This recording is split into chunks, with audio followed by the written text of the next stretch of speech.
Okay.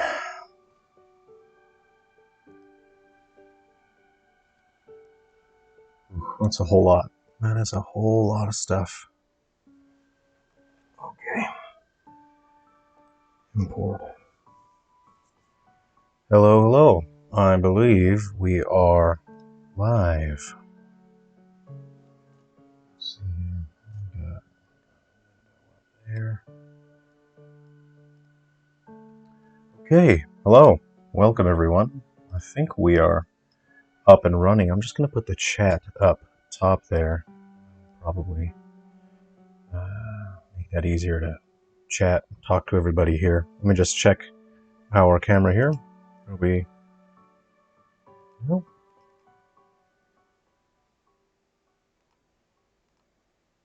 Looks like we might have a problem with our front camera here. Hi everyone, I've been having just a minor issue with our webcams today. They're been a little funny, so our front camera doesn't seem to be working so much today. Alright everyone. So. Hey Elenon, good to see you, Rough64. Crunkus, please don't ever use Epic Online Services if you make an Unreal game with multiplayer. What's wrong with it? Is it not real good, is it? Alright everyone, so I've spent about an hour with Unreal today.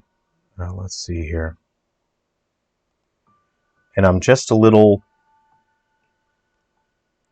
My brain is in a bit of a tailspin here as I'm trying to learn this new engine.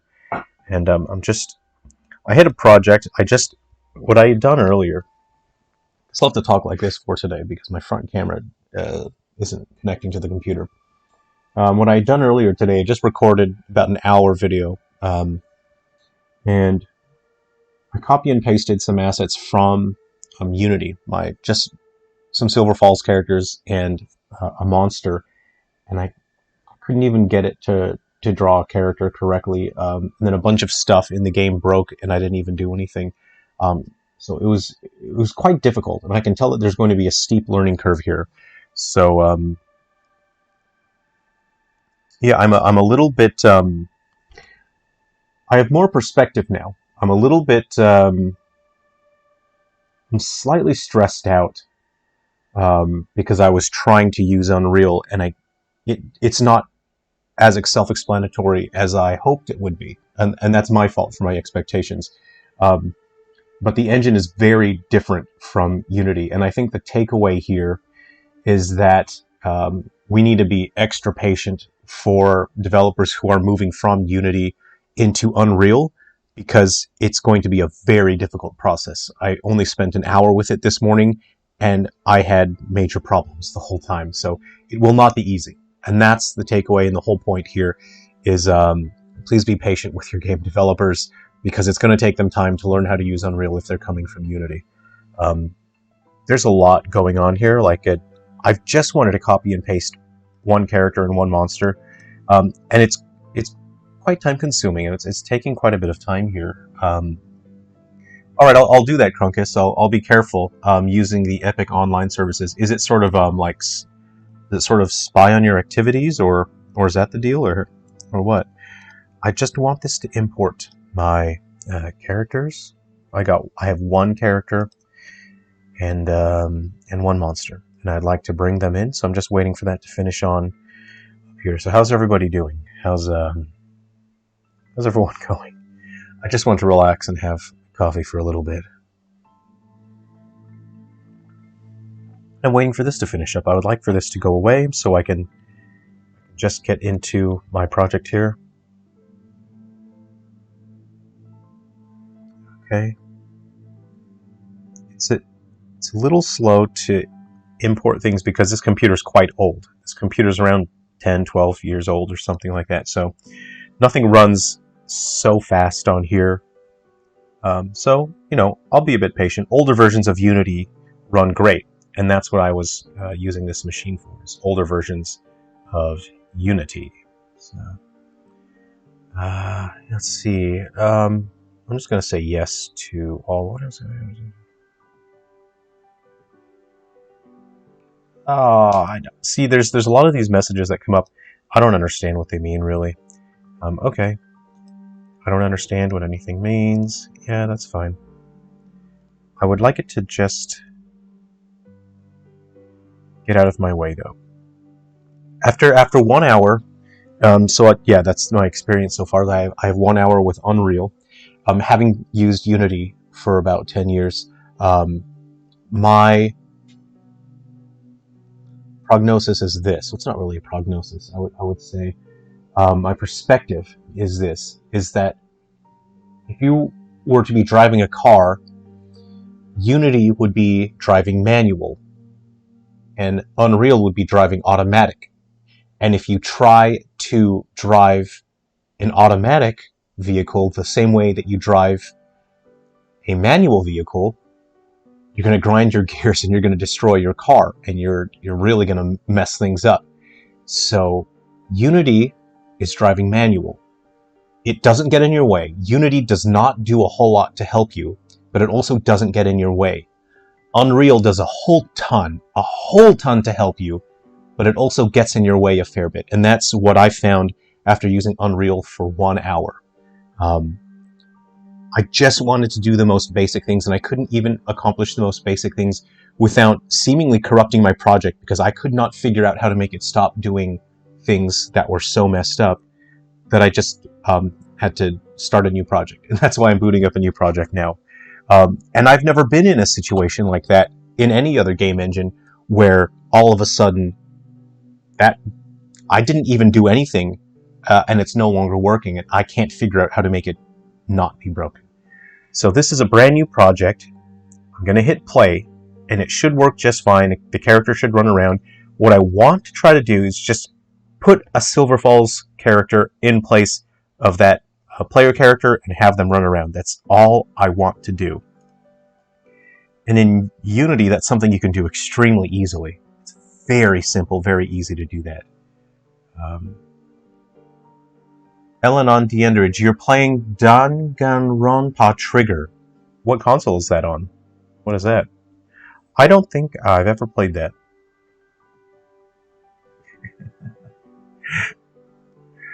Awakening. Jerrel, you can grind my gears any day. I'm trying to scroll through the chat here. That's this heart thing is in the way. In the most hetero way possible. Well, I mostly drive automatic, so I'm not. I can drive manual, I suppose, if my life came down to it.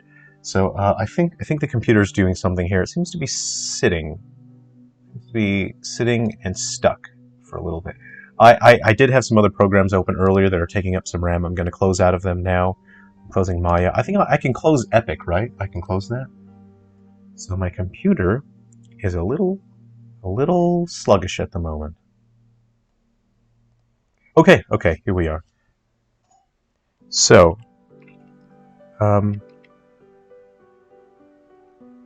okay, so this is a huge problem. See, so it works fine. This works fine. It was working fine. The character was animating, but as soon as I copy and paste a Silver Falls character in, it breaks all of the animations. And this is extremely frustrating for me because I do not understand why this animation is broken. And it may sound like I'm ranting, and I'm just going to be totally honest with you guys. I'm very stressed out right now as a Unity developer because I don't understand why copying and pasting my character, I just have a character graphics. No animations are attached to this character. It's just the character graphics. This was working fine. The character's locomotion, the animations, everything was working perfectly. If I copy and paste my character model, I only put his model and his textures in there. Why is this now broken? Why doesn't this work anymore? I don't understand what's going on. I'm going to try to delete some things and see if that'll magically start working. But this is really frustrating. I'll delete that. Okay. Force delete. I'll delete Shiver and see what happens. And you can see it was actually quite slow to import as well. So I know it may seem like I'm starting out a little unhinged, and I'm not. I'm not crazy, you know. They all said I was crazy, but I'm not. I'm not the crazy one. So my whole point with live streaming, I don't know. I'm just going to be honest with you guys. I was getting really, really flustered. I thought I'd spend the day learning Unreal, and I thought, look, I've been doing game development for a very long time. It should be very easy for me to just put my character in and have them animate and move around in a scene. And in Unity, it doesn't take that long because, again, Unity does not do a whole lot to help you, but it doesn't get in your way. With Unreal, Unreal does a ton to help you, but it also gets in your way a fair bit. And now this isn't working still. This is super broken. And I don't know how to make it be not broken. So right off the bat, I can't even get... It sounds awful, but I can't get a single thing working. I just want to get one character model and put it into Unreal. I haven't viewed any tutorials except the startup thing. I'm approaching this as an experienced game developer would, trying to figure things out just on their own. And I'm having honestly, a really bad time. See, this is the character that I have. And this was pretty funny. This made me laugh because I just, recorded a video just on my first startup. I'm going to run it. You'll see, I thought that was really funny. So it's great that that sort of stuff is built in. But now, the entire animation system is broken. The locomotion system, he's moving, but the animation system is broken, and I don't understand why. I'm going to delete that folder.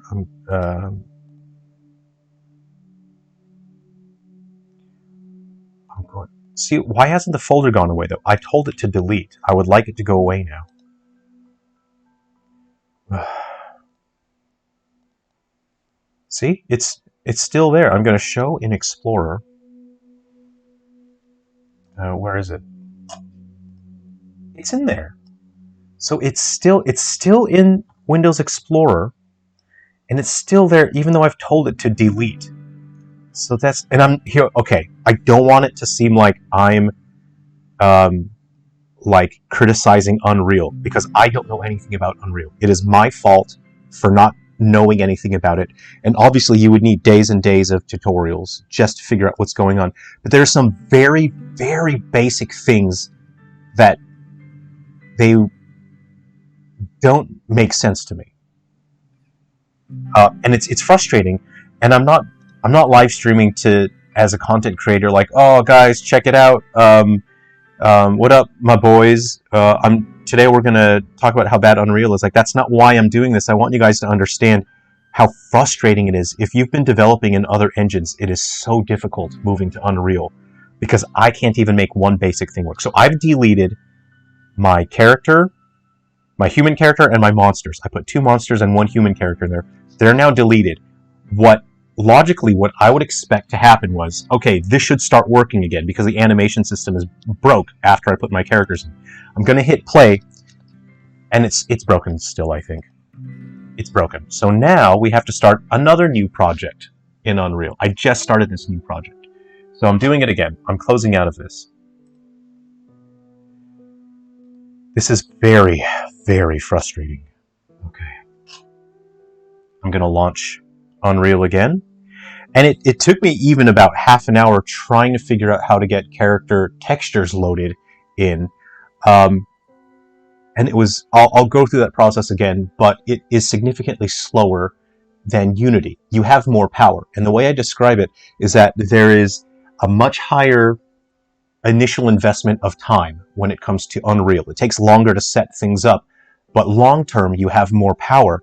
But if you don't need that power, if you don't need those features, to me it looks like Unreal is more difficult and slower than Unity for the developers. So I'm just waiting for Unreal to open again so I can start a new project, because all I did was copy and paste my 1 human character and my 2 monsters, and it broke Unreal. And again, I'm not doing this as like a React thing. I'm not a content creator. I don't have an online persona, so I'm not doing this, to build an audience and to be funny. I'm sharing you my experiences and letting you know how difficult this process is, so that when you see developers, when it takes developers a while to move from Unity to Unreal, you understand that it is a very difficult process. Okay, I don't know why. I'm just going to click on Unreal again. I don't know why I clicked on it. I don't know why it hasn't launched.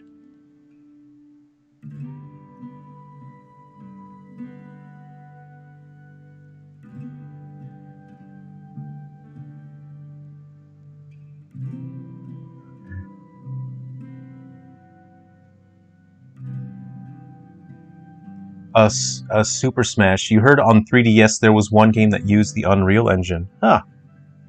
I wonder what game that was. It must have been pretty efficient.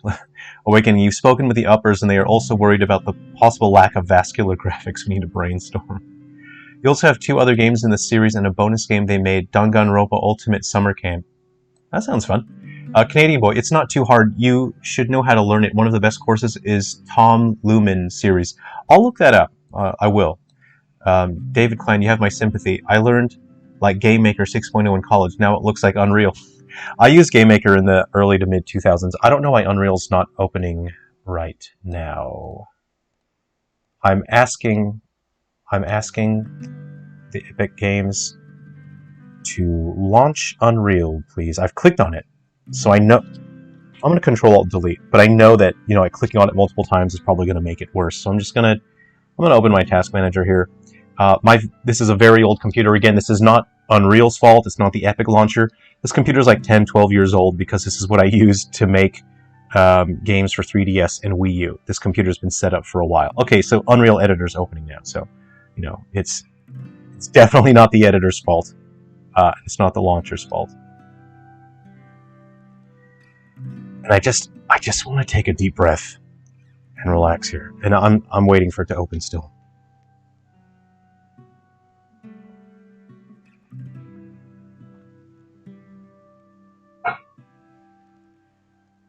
Wow, we're waiting still.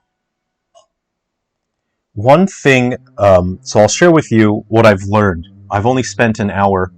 We've got someone here.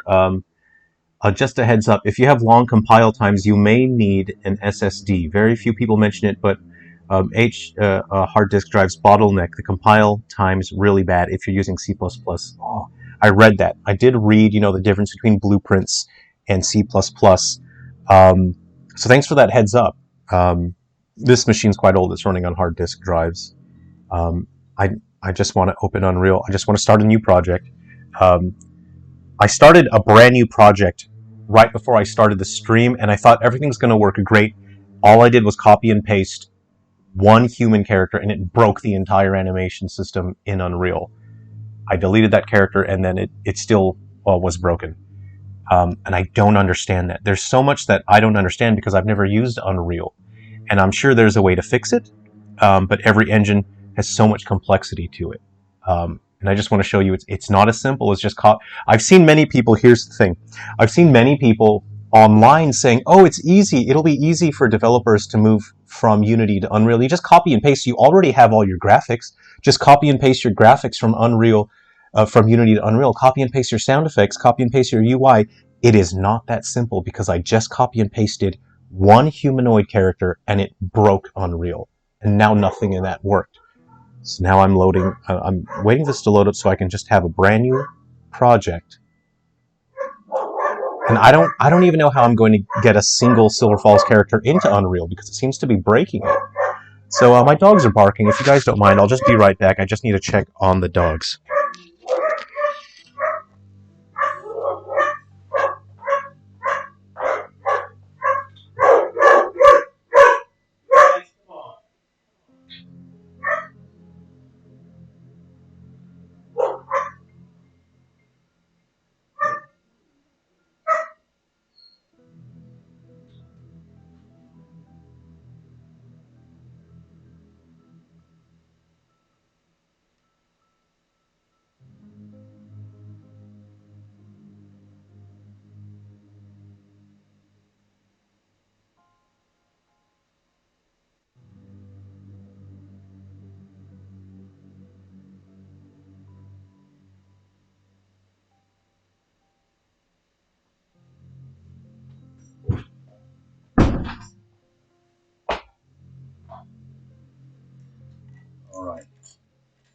Okay, so I'm going to be honest here. Here's how I thought Here's how I thought this was going to go, right? Okay. I have to create a new project now. I'll go games.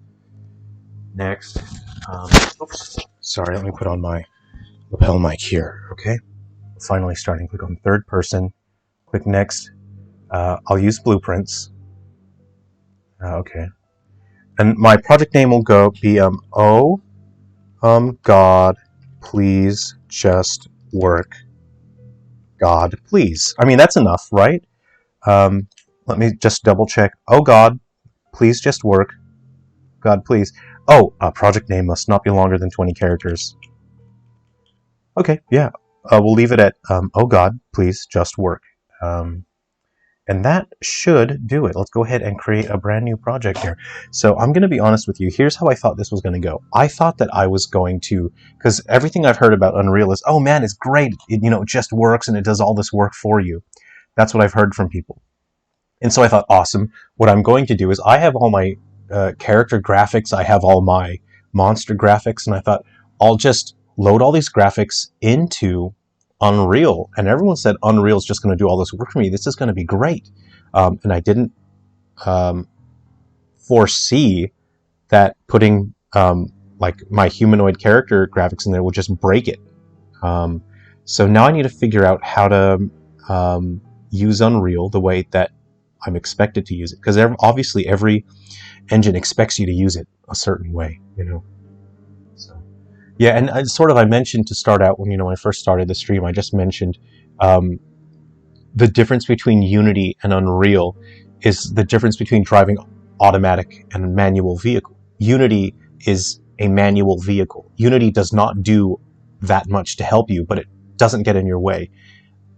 I've only spent 1 hour with Unreal. I know absolutely nothing about it, but from what I can tell, Unreal is like driving an automatic vehicle, and it wants to do things on its own. Don't get in the way of it. You have to let it do things. Hey, We Shop Channel, good to see you. Okay, see, he's not T-posing now. I'm going to hit play. This is going to work properly. This is fine. Okay. So for anyone, I want to be helpful, right? So for people moving from Unity to Unreal, this is your inspector here. They call it the detail window. See, I'm like giving you like expert advice because I've used Unreal for 1 hour, so I'm like a 1 hour expert. This is like your inspector. It's called the detail window, and this is your sort of your scene hierarchy. It's called the world outliner in Unreal, and in Unity you would call that the scene hierarchy. This is your project folder here. Things that are in your project are down here. So this is what's great. You can start with a template.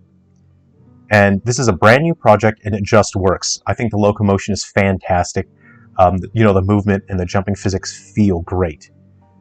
This looks and feels great. The problem is that when I load one of my characters in, it totally breaks it, and I can't figure out how to make it not be broken. So I'll hit escape. What I will do, I'll just load a monster in. We'll see. Okay. Actually, I'm gonna duplicate this project just to save me the trouble, so I can just use the project again. I'm just going to duplicate that so I don't have to go through that whole rigmarole, because I have a feeling when I copy and paste my assets into it, it'll break again. Okay. Here is the monster which we created on live stream yesterday. All right, I got to keep craning my neck because my front webcam is it's not working today, so I'm just going to do the whole stream like this. I'll just look up like that. This is fine. This is not a big deal for me. Silver Falls, Silver Falls assets. I'm having a hard time spelling because I can't actually see. These are very difficult to see out of. Okay. All right. Okay, so if you double click on that, okay, so I like to right click on this bad boy right here, and I click on show in Explorer. I think that's quite useful. It shows the folder in your Internet Explorer, and then you can control paste your files in there. So let's see what happens, right? I've pasted one monster in there, and down here it says 7 changes to source content files have been detected. Would you like to import them? I kind of like that, I've heard that some people have had problems with that, so okay. We Shop channel. Are you using 4 or 5? This is 4. And there's business reasons why I'm using 4. There's performance and optimization reasons why I'm using 4. Okay, so let's see here. Let's see, I'm just going to say reset to FBX. Okay, we got, if the engine crashes on you repeatedly, I'd recommend launching the project through Visual. Okay, YouTube has this heart here, and it actually gets in the way of text. Through Visual Studio, sometimes it'll let you through the crash. Oh, hey, very useful. Everyone, all right, that's a top tip from A. So that's great. Thanks for sharing that. That's really good. I'm actually going to put on some other shades since we're, this is sort of about like not using Unity anymore, so we'll just wear these for a little bit. Okay, so okay, we've put a cryptid in, right? Okay, let's go ahead. So we'll grab this guy here. That's our cryptid. We're going to drag and drop him into the scene. So I cannot figure out, okay, I can't figure out how to change the import settings. This guy's very small. In Unity, you have import settings. When you click on that asset file, you can change the scale of it. I can't figure out how to do that here, so I'm just going to manually change the scale here, you know, which isn't a great solution, but I can't figure out where the import settings are, and it's still too tiny. So let's go ahead and let's just scale up some more then, I guess. Yeah, just scale up. And now he's sideways. I don't know why he's sideways like that. He wasn't like that before. Okay. It wasn't doing that before. Okay. Right, so luckily the shortcuts for sort of moving and rotating are about the same. So if you were hanging out with us on live stream yesterday, we sculpted this cryptid yesterday on live stream. I'm really happy with how it turned out. I think he's pretty charismatic. This guy has a sound hole up top. He sort of generates a sound that hypnotizes people, and he makes people walk toward him. And then he uses his little mouth. He makes people lie down, and then he uses his little mouth here. You need to add some teeth there, and he'll suck the juices out of them. Okay, so I need to select a material here. So why isn't my material showing up in there? Can I drag and drop? Okay, so I can drag and drop. So now what I have to do to put the materials in there is I have to double click on this guy. This is different from Unity. It's quite a bit slower than in Unity. What is happening here? It says error. I don't know why it says error. Okay. Hey Milo, good to see you. Yeah, I'm trying to use Unreal. I'm trying to learn it today. I've used it for about an hour before the stream, and I'm having a pretty difficult time with it. So let's go ahead. I don't know why it's doing that. So here's how it works in Unreal. It's a little different from Unity. It takes a little bit more work. This is why I say by your initial time investment's a little higher. So you gotta drag and drop and put them in there like that. Drag and drop. So what I'm seeing, I originally had these textures at 40. What is it? 4096 by 2048. And Unreal was not importing them, so I had to actually make it square. I don't know if that's an issue. Like, see here, this time it has loaded it in, but it hasn't loaded the color map, or your albedo map, because it was 4096 by 2048, and it wasn't loading it in. I made it square, and then Unreal loaded it in. So I don't know what the deal is with that, because this time it did load a non-square texture, whereas before it did not. So, see, you have to drag those into this node area, and then you have to connect the nodes manually, which is a significant amount of work compared to how it works in Unity. So this is something where it has a higher initial time investment, but you have significantly more control, and it's much more powerful than what Unity systems allow. But also, it takes more time to use. That's what it is, just a higher time cost. Okay. Milo, you know a guy, his YouTube channel is called Sled Studio. He makes some cool devlogs on how to work in Unreal. Okay, so I have a question. Are you going to delist your Switch games because they're using Unity? No. Because people still want to be able to play those games. I have to be able to make my games available, and I cannot remake them in Unreal. There's no feasible way to do that. So my games will still be available. Okay, cool. So we have a big dude. He's bigger than he should be. There's the human there. Okay. Maybe we'll scale him down. Let's figure out what he should look like compared to the human there. Okay, so, you know, if you're used to using Unity, your shortcut keys like your W, E, R, T, you know, that stuff for transforms and scales, that all works the same. It's the mouse that moves differently. It's totally unlike using Maya. It's unlike using Unity. So, you know, the clicking to navigate it's totally different. You're just going to have to get used to it. After about an hour, I'm kind of already used to it, you know, so it's not that big of a deal, really. That's not an issue. Something that I really like here that I noticed is you can snap to the grid, which is pretty neat. Let's see. You can snap your rotation to a grid. This is something that I've been considering creating a plugin to do this in Unity, because I really needed this functionality for a while, and it got to a point where I didn't have time for that. And it looks like Unreal has the snapping built right in, which is pretty neat. So that's turned off. Okay, so what if I turn snapping on? Okay, I'll turn that on. Does that... Oh yeah, he snapped right to the floor. And you can define the tolerance as well. Oh, gee whiz. Gee whiz. That's really fantastic. So from a level editing standpoint, I can already see, like, just based on these minor things, Unreal is better, has a better solution for that. Okay, so I am just so worried that once I put in my human character, which I have to do, you have to have your characters in there, it's going to break that. So watch this, okay? This is working fine. I think this is cool. This is, you know, that it looked like it generated a pretty efficient mesh. So that's pretty great. I'll jump on him. Yeah, take that. That's what you get. That is what you get, my friend. Okay, so I'm going to load in. Here's all I want. Here's what I want to accomplish. I just want to copy and paste a Silver Falls humanoid character into there, and I want that character to take the place of this guy, and then he'll work fine. He'll just work. Okay.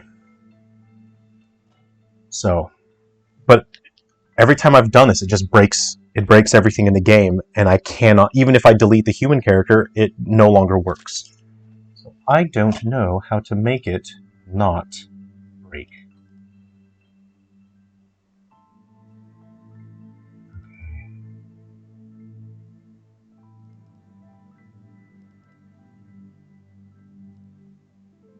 Okay, I see. Alright, I'm going to my folder. Okay, I'm going to leave that. Okay, I'm just going to do the meshes. I'm going to do one thing at a time, alright? I am going to show in Explorer. Okay, I'll just create a new folder. I'm going to say Atticus, okay? I'm copying and pasting the meshes. Then Unreal will ask me some things. It's going to ask me some uncomfortable questions. So let's say, failed to merge bones. Would you like to regenerate the skeleton from this mesh? This time I'm going to say no. All the other times I said yes and it broke the whole game. I'm going to say no this time. Okay.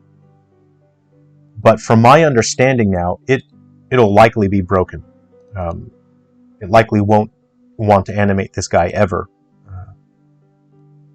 Okay.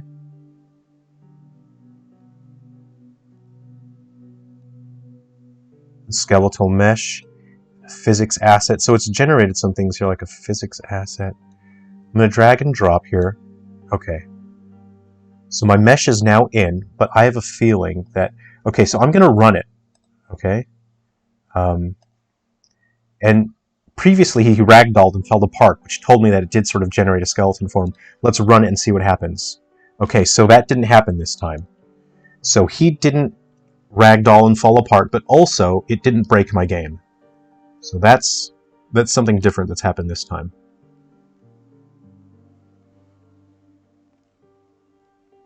Okay, so what I'll do is I will put my other things in there. I'm going to put my textures in there now. Okay, so we have our textures. See, I'm pasting my textures in there. Now my textures should be working fine. And what can I do? So if you've imported it and it's not correct,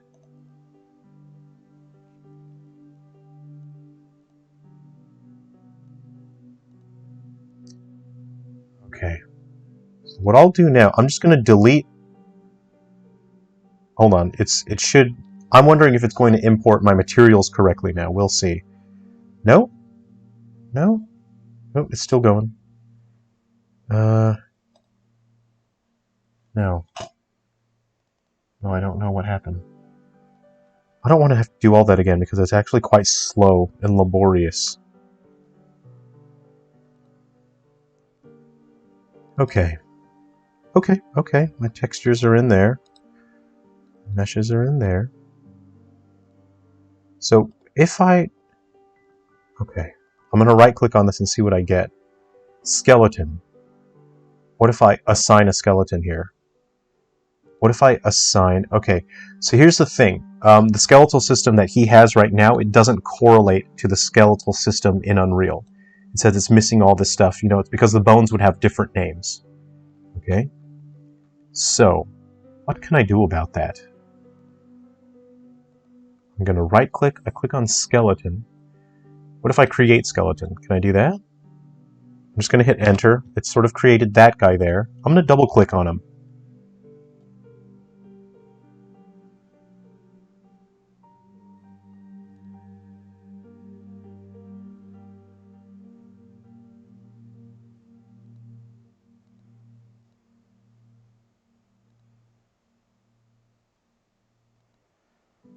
I've gone quiet. I've gone quiet because I'm actually trying to figure out how to do this. So it is identifying the bones there. It has identified them. Can I click save? I'll click save.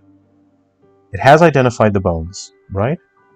So if I right-click on this fella, and I go skeleton and I assign skeleton, can I click Atticus Longdraw? And there don't appear to be any error messages in here. So I'm going to click accept. Okay, I'm just going to hit save current. I'm going to hit play now and see what happens. Okay, so he's still like that. He's not doing anything. So what I'm going to do now, okay, from my understanding, I now want to click on my third person character. If I go to my world outliner just there, I click on that, and it says your skeletal mesh on the mesh there. You can click on that. I'm going to click on Atticus Longdraw and we'll see what happens. He's not going to be animated.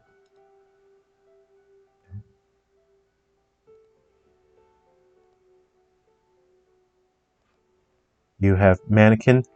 That's now no longer going to work. I can tell he's not going to be animated. So I don't know what to do to fix that. So I've done the particular set of actions which causes this to stop working. I have now performed those actions. And I do not know how to undo my most serious mistakes.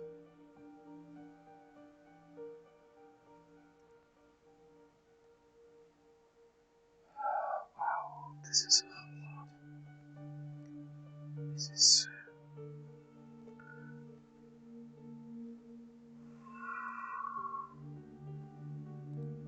Okay. Alright. Everyone just be cool for a minute. I think that's going to work again if I hit that. Okay. Are we cool? Everyone's... Okay, we're cool. We're cool, everyone. Just be cool. Alright. Okay. Milo. Okay. I really enjoyed your video on the whole Unity debacle. It was very informative. You know, I don't really often make videos like that, or even give industry talks or industry speeches, you know. So okay, I'm going to click that. This time I'm on anim class. See, it's blank on animator class. I'm going to click third person anim BP. It hasn't changed. That hasn't moved at all. This isn't going to animate. No. No. But I do get to move. This is rough. This is really rough. Previously, I may as well just copy and paste this whole thing over then. Because previously, I had all the materials set up. So I want to go back to that guy. And that'll still work, right? Yeah, okay. Alright, I'm just going to copy and paste this whole thing in here. Copy and paste.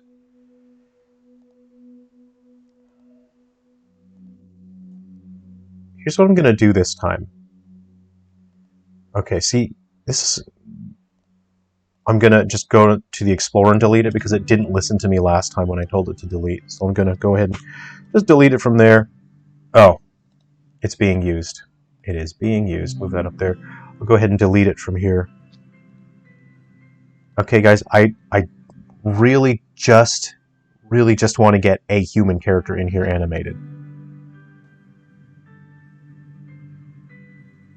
Okay, then in the project folder, I'll just delete them from the project folder too.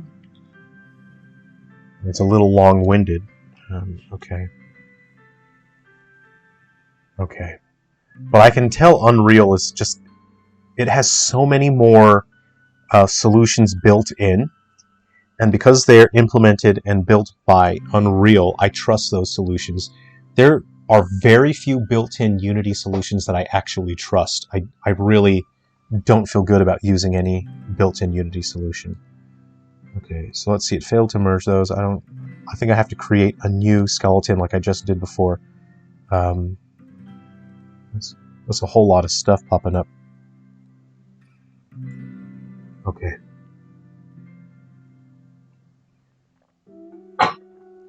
And here's what's really wrong with Unity, is the Unity technologies won't create and implement solutions because they know that if they don't do it, then the Unity user community will create it. What I was really taken aback by is this really beautiful solution for clouds in Unreal. It's so simple, but Unity does not have a cloud solution built in.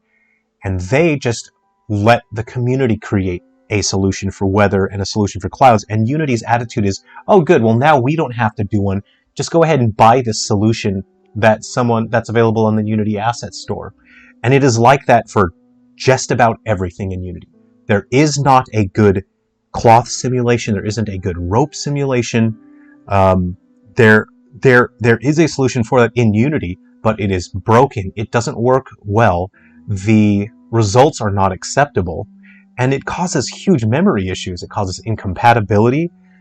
And Unity's attitude is, oh, well, just go to the Unity Asset Store because people have created great solutions for cloth simulation and liquid and rope.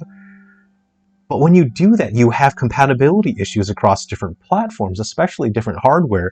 And Unity's attitude towards the whole situation is really disgusting. And it's so frustrating working in that environment.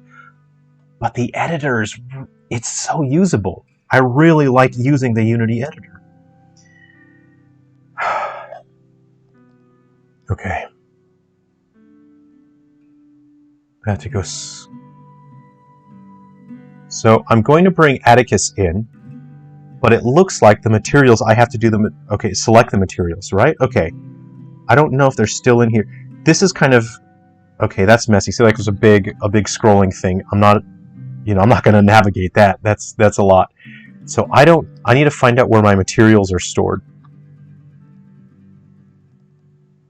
Nope. So my materials are gone.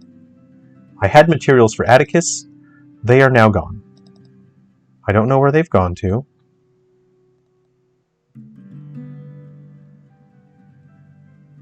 I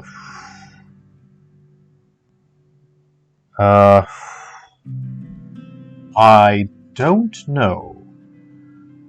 I don't know where they have gone to.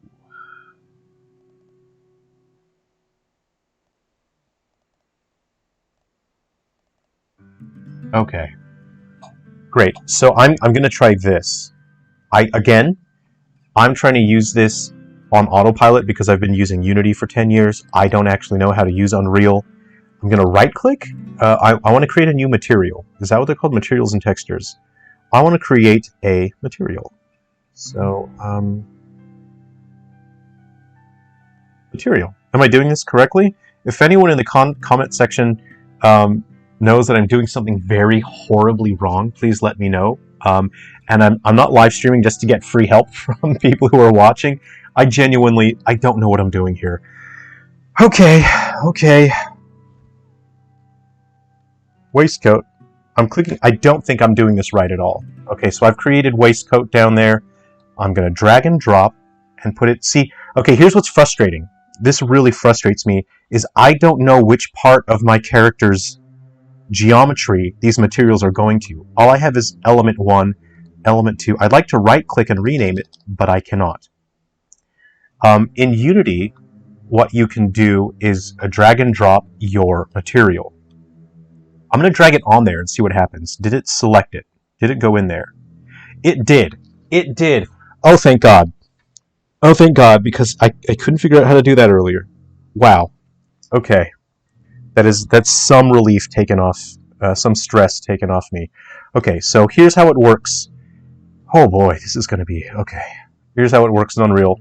It's much faster in Unity, but again, you have much more power in Unreal, so there is a trade-off. Okay, so you have to double-click on that. You have to open it. I have to go back into my texture, and I'm selecting all of my waistcoat maps here.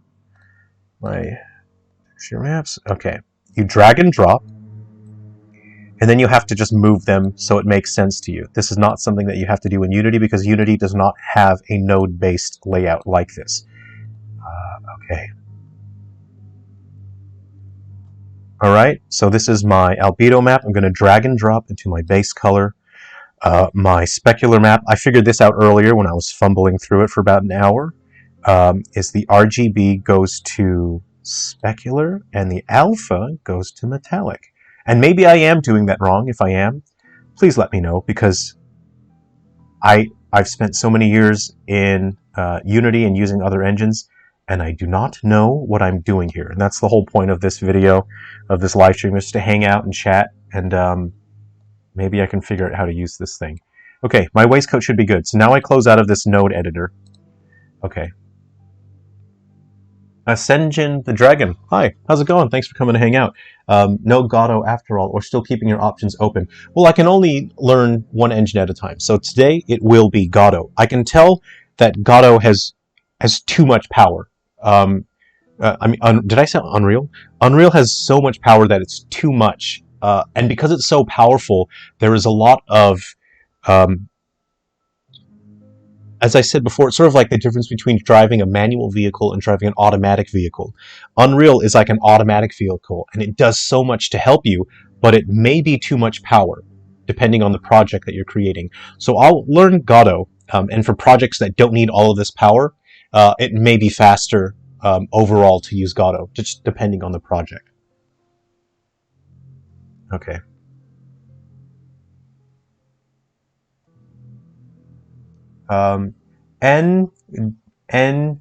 Joran Mimis. Hey, welcome. How's it going? Good to see you.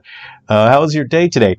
My day is just fine. You know, honestly, I was feeling pretty stressed out trying to learn how to do all this, but I've made a little bit of progress, and now that I'm just sort of hanging out and chatting with people, it feels much more doable, and it's actually much more fun now. So I'm kind of thinking maybe other developers, if they're having a tough time because it is difficult learning a new engine, I don't know, just do a live stream and hang out with some people, and it feels less stressful now. Okay, so here's what I'll do. I'll get my skin, my body, my human body skin. I would like to learn this. I've seen a really beautiful looking human skin in Unreal. I just don't know how to do that. So I'm just going to create another material here. I'll go material textures. I'll go skin, and I'll put my pants in. I'll put my skin, my pants, and my hair. Can I duplicate that? Can I just duplicate? Yeah, Control W. So in Unity, it's Control D. In Unreal, it's Control W. I'll just do Control W. That saves me having to right-click, doesn't it? So I'll go skin.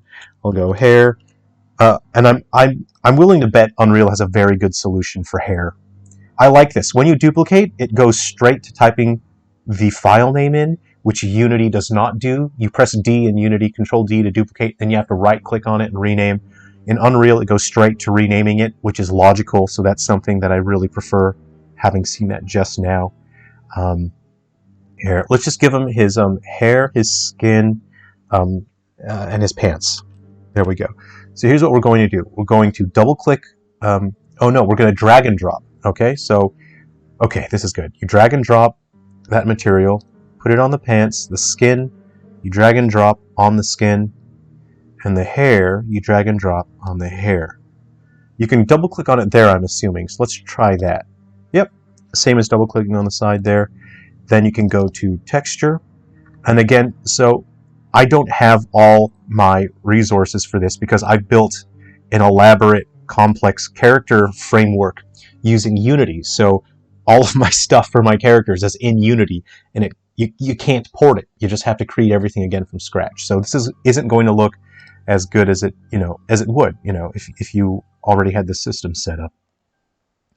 Okay, I've got the hair there. I swear I'm not going blackface. That is not what is happening here. Okay, so we'll get our human skin. We have our albedo map, which determines the color. We have our metallic and our normal. I don't have my occlusion map because my occlusion maps are part of my character framework in Unity, and I don't have those here. So all I have are my base color. We have a specular map, so my RGB goes to specular, and my alpha goes to metallic, and my RGB for normal goes to normal. I click save, and it should look human-like to some extent now. Okay, see, we're getting there. We are slowly getting there. I don't know why the shirt is so dark, though. It shouldn't be. It looks black, right? It should be a brighter green, and there obviously is something wrong with the with my specular map because they are designed for Unity. But they're also designed to use Unity's slider values so I can determine how shiny something is. That is the shiniest skin I've ever seen. Again, it wasn't designed for the system, and that's really what it comes down to. It was designed for Unity, and I had a system where if like characters get wet from water, then I can make them shinier.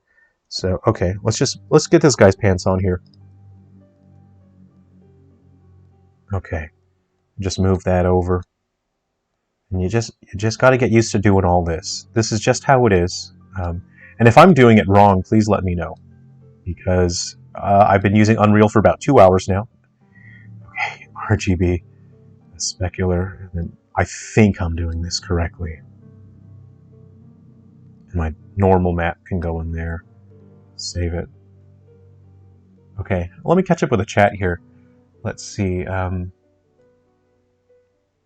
Sean Sherman, I have yet to use a code or utility asset off the store to its potential. I always end up writing my own solution in the end. They are not as plug-and-play friendly as you'd like. Yeah, I agree, Sean, absolutely.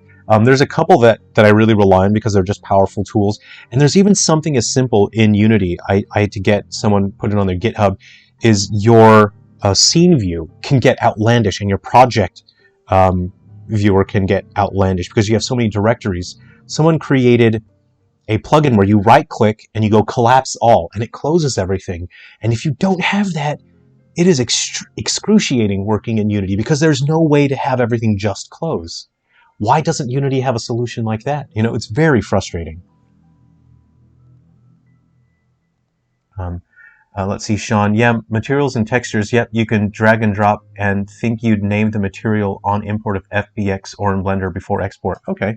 Yeah, it's, and it's, I don't have a great understanding. My impressions right now, because I only have, an hour and a half of experience with this, but I can see that there's so much power and it's going to be great. I don't like how shiny this is. Can anyone tell me is there a slider to just reduce the specularity value on this? Because Unity has the value exposed right away, and I don't know how to do that right now. And it's, oh dear. Let's see. Senjin the Dragon, you've been playing with Godot a bit. It's a lot of fun, but sparse in features. Hey, don't worry about that, Senjin, because they're working on it. They have all this funding and support now, and the more people that are using Godot, the more community feedback there is, the more that you create with Godot, the more that that engine will grow. So, you know, my advice is just keep having fun, keep using it, and try to support other developers. If you know something that another developer doesn't in terms of using the engine, share that information. That's what I've always tried to do with Unity over the years, is share whatever I know, whatever I figured out. I try to share that with other people. And I don't feel comfortable doing that anymore. I often have people ask me what engine they should start using, and I've always in the past included Unity on the list of engines they really should consider, and I'm going to stop doing that because it doesn't feel right to recommend Unity as a business to people. And so I'd really like to learn Unreal. Let's see. Do you mind for your normal map that the green channel is inverted between Unity and Unreal? Is that so? I did not know that, because I don't know anything about Unreal. Yeah. So Jerrel is always shooting his hands, yet never had showed his feet. Does he even have feet? You don't know. I could have 2 peg legs. You wouldn't know. And no one would know. Okay, so I want to get a shirt in there. You know, let's just get a shirt in there. I just want to try something here. Let's put a light source in there. I'm going to click on point light. I'm going to click on that. Hold on, it says hold Control Alt for more. I'm going to hold Control Alt, and I'm assuming that watching this live stream is very funny for people who are experienced with Unreal, because I look like a total novice and I have no idea what I'm doing. So I assume it looks very funny for Unreal users as I stumble my way through this. Okay, I've held Control Alt, and I don't know what effect that had. I'm just going to undo that. I'm just going to drag it in there a normal way. Okay. So if you're used to Unity, this is your hierarchy here. I just want to put this here. I like having this sort of hierarchy. I like having it there. And I'm not just saying that I can't move forward from Unity. You know, I'm not saying, oh, I want my interface to look like the Unity interface. That's not what I'm saying. I'm saying that I keep looking in the wrong spot. Me personally, when I look on the top right, I like having all of this stuff here, as much of it as possible. So it's not that I can't move forward. It's not that you know, it's because I keep looking in the wrong spot.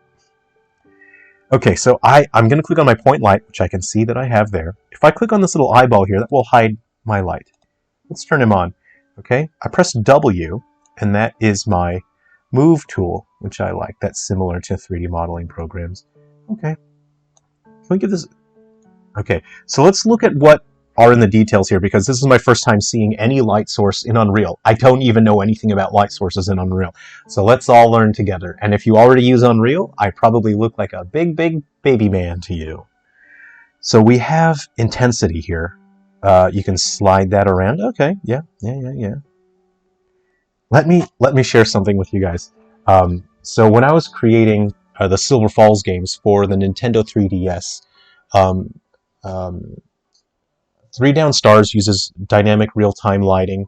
It uses baked lighting for a couple small areas. Guardians and Metal Exterminators uses real-time lighting, and Ruby River uses real-time lighting, and those are my 3DS titles that use that.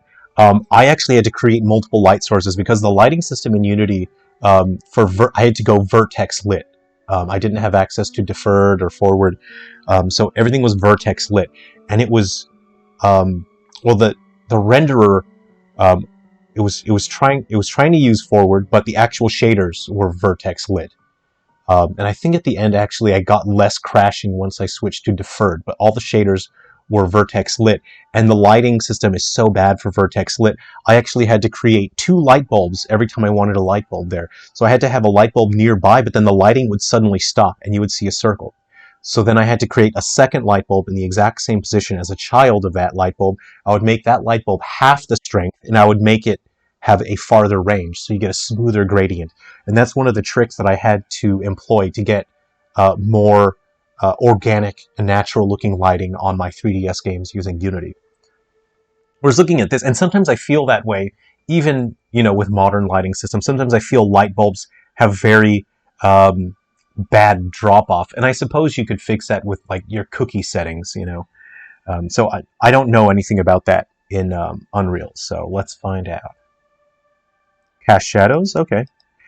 You know what? I'm just going to have a close look because Unity shadows, they tend to be hit and miss, and they're pretty inefficient if you try to go for very high quality. And oh wow, oh wow, wow, wow, wow, these are so nice. Oh wow.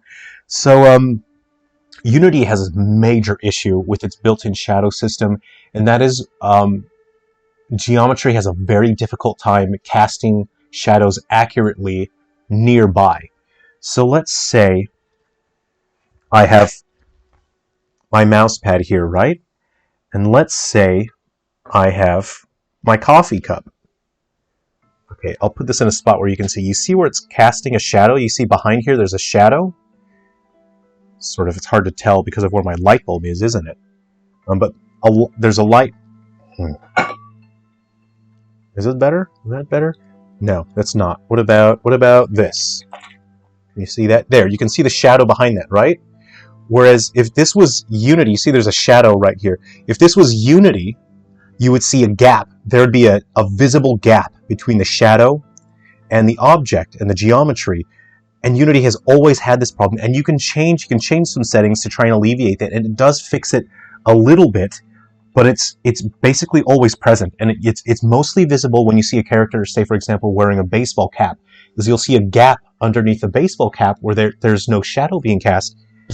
And it doesn't look good. And it's been like that for years. Why is Unity's lighting and shadow solution so bad? And I look at this, I've just put a point light in, and that looks so fantastic. This isn't anything like Unity's lighting solution. It is so delightful. I have never seen my character models cast light this accurately. I mean, that's the most realistic. You see how, you see the shadow coming off that waistcoat and then onto the pants. I cannot get it to look like that in Unity because Unity's lighting solution is bad. It's just that there's no other way to say it. And I don't want to sound like a complainer because I'm using it, and I'm making my games with it. But it's a very weak solution.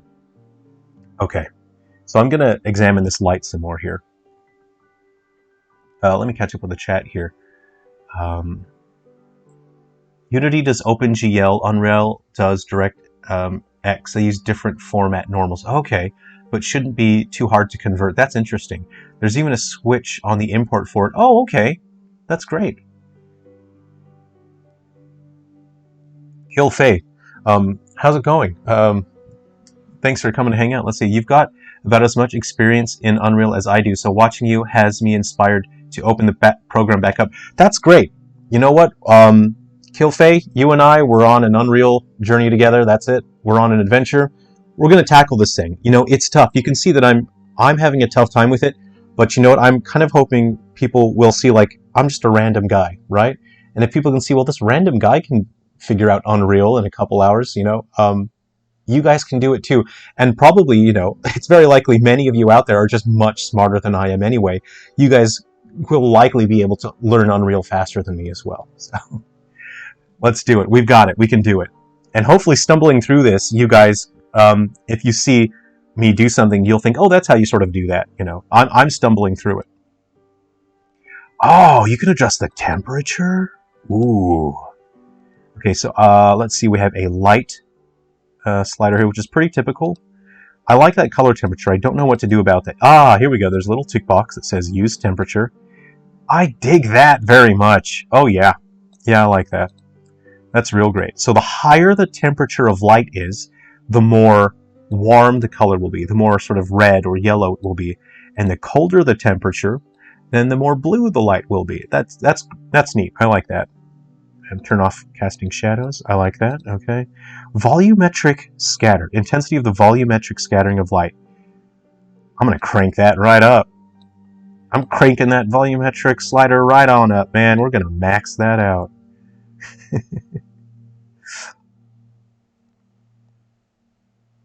Okay. A bunch of sliders here. Let's see. Light profiles, i.e. texture, ray tracing, samples, tags. I don't exactly know what any of these do. Okay, so this is a point light, right? But what if I wanted, you know, there could be area lights, there could be sort of flashlights. So if I right click on this bad boy right here, I'm going to click on lights. I've just noticed that now. There are a couple tabs here. I'm going to click on lights. And we have directional light, which is sort of the sun, you know, and we have, what is rect light? Rectangle light? We're doing it. What is this? What is a rect light? Oh, that's so nice. Oh, that's so nice. Unity don't get that. Unity don't got rect light. Okay, so I'm gonna go ahead and rotate this bad boy 90 degrees here. I like that. Okay, so I guess part of my live streaming today is also, I guess, just me appreciating and enjoying the features of Unreal. And again, you know, these are my fair and honest opinions. I'm not a content creator, so I'm not trying to exaggerate. I'm not trying to give out this big reaction.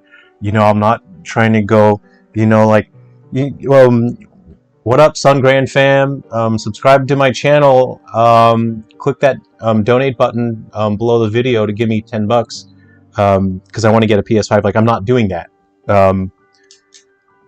I just want to show you what it's taking me to learn Unreal.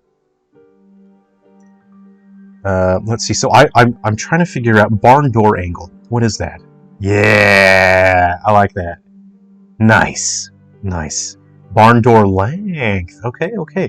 So I see the width and the height here. This is so fantastic. Wow. Wow, wow, wow. Unity doesn't have this.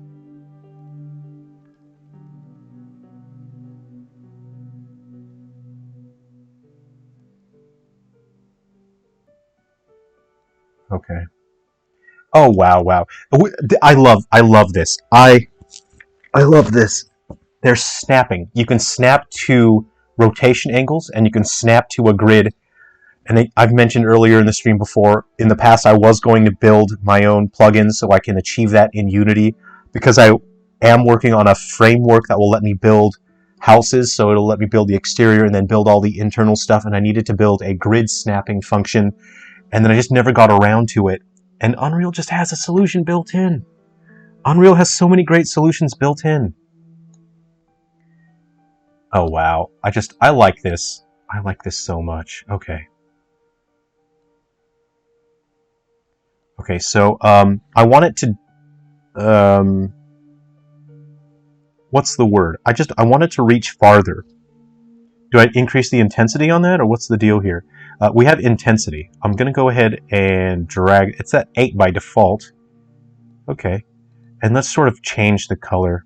No, I'm going to rely on the color temperature just because I'd like to see that feature. Yeah, nice. Nice. I like that. Okay.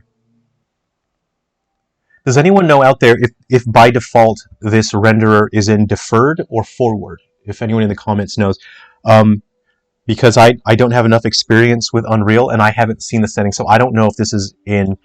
Gee whiz, these shadows look so great. Oh no. I think I might sound like a broken record here over and over again. But, oh, this lighting is so... Oh, the shadows are so nice. So this is what it's like to be an Unreal user, huh? Wow. Wow. This is what it's like. This is what it feels like. Oh, that looks so nice. Okay. I like the lighting. Let me catch up to the chat here.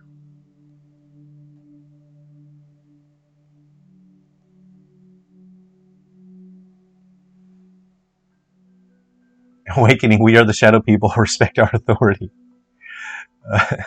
Luna Knights, hey, good to see you, Luna Knights. So today I'm trying to learn Unreal. I've just loaded some characters into Unreal, and I'm trying to get them animated. I'm trying to get Atticus animated. I'm going to try it again just now. I haven't succeeded yet so far, and I'm worried that I won't actually be able to just take my characters as they are. I think I'll have to re-rig them, which would be a nightmare, and just a logistical feat is what it would be. Sentient, I think to make it less shiny, you just have to set your specular to 0 It's on 0.5 by default. So Senjin, I'm gonna try and find that. I'm gonna try and find it. Let's see, we have physics, clothing, skin weights. I'm gonna click on this. That's my skin there, right? I double click on it. Okay. I'm gonna try to find out. So I'm just gonna maximize this, right? So this is everything related to my skin, my material, which is my human skin. I'm gonna look for, I haven't looked much down here. Let's go ahead and have a look. Pardon me. So this is physics material, which is, I'm assuming, defines your interactions in terms of physics simulation. Oh, physics material mask. That's, whoa! I get what that's for. I get it. That's nice. Okay. Let's see, translucency. Multiple scattering. Oh, translucency oh! Whoa! That sounds cool. How do I enable that? How do I enable that? Okay. So there's so much here. It's going to take a long time to learn all of this stuff. Used with water, used with clothing, used with hair strands. This is significantly more powerful than Unity, but it takes an investment to set all this up. Tessellation, quality reflections, forward shading, planar reflections. I don't know how to just... What if I click on that? What if I click on this? I'm clicking on specular. This is my spec map here, right? Oh, I clicked on this. Click on that. Specular. I don't see anything. What if I right click on that?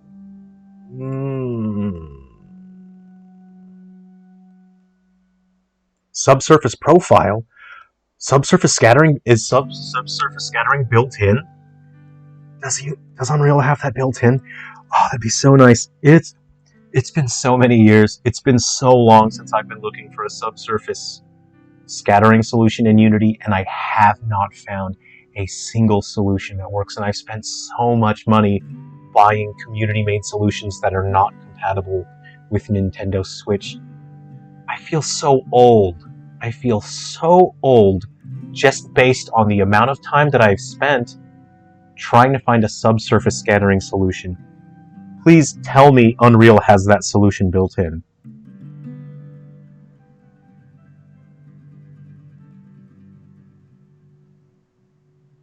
Okay, I think I'm boring people to death here because I can't figure out where my specular I can't figure out how to change the specular value on this bad boy here. Let's see, not sure why they use both roughness and specular. Maybe just for flexibility. It's good for Windows, etc. Oh, great. Okay. Interesting. So I'm very clearly unfamiliar with this node system. I don't know how to change my specular value there. So we're going to have a real shiny man here for a while. Okay. Esparafuccio. If you want to disable the light, toggle the effects world checkbox. The eye on the scene outliner is mostly an on-editor thing. Hey, great. That's a great tip. Thanks. Okay, everyone. Esparafuccio has really helped us out with a tip here. If you want to disable the light, toggle the effects world checkbox. Oh. Go to a point light there. Effects world. I believe I saw that. I did. Ah, that's what Esparafuccio was talking about. Nice. Nice. That's cool.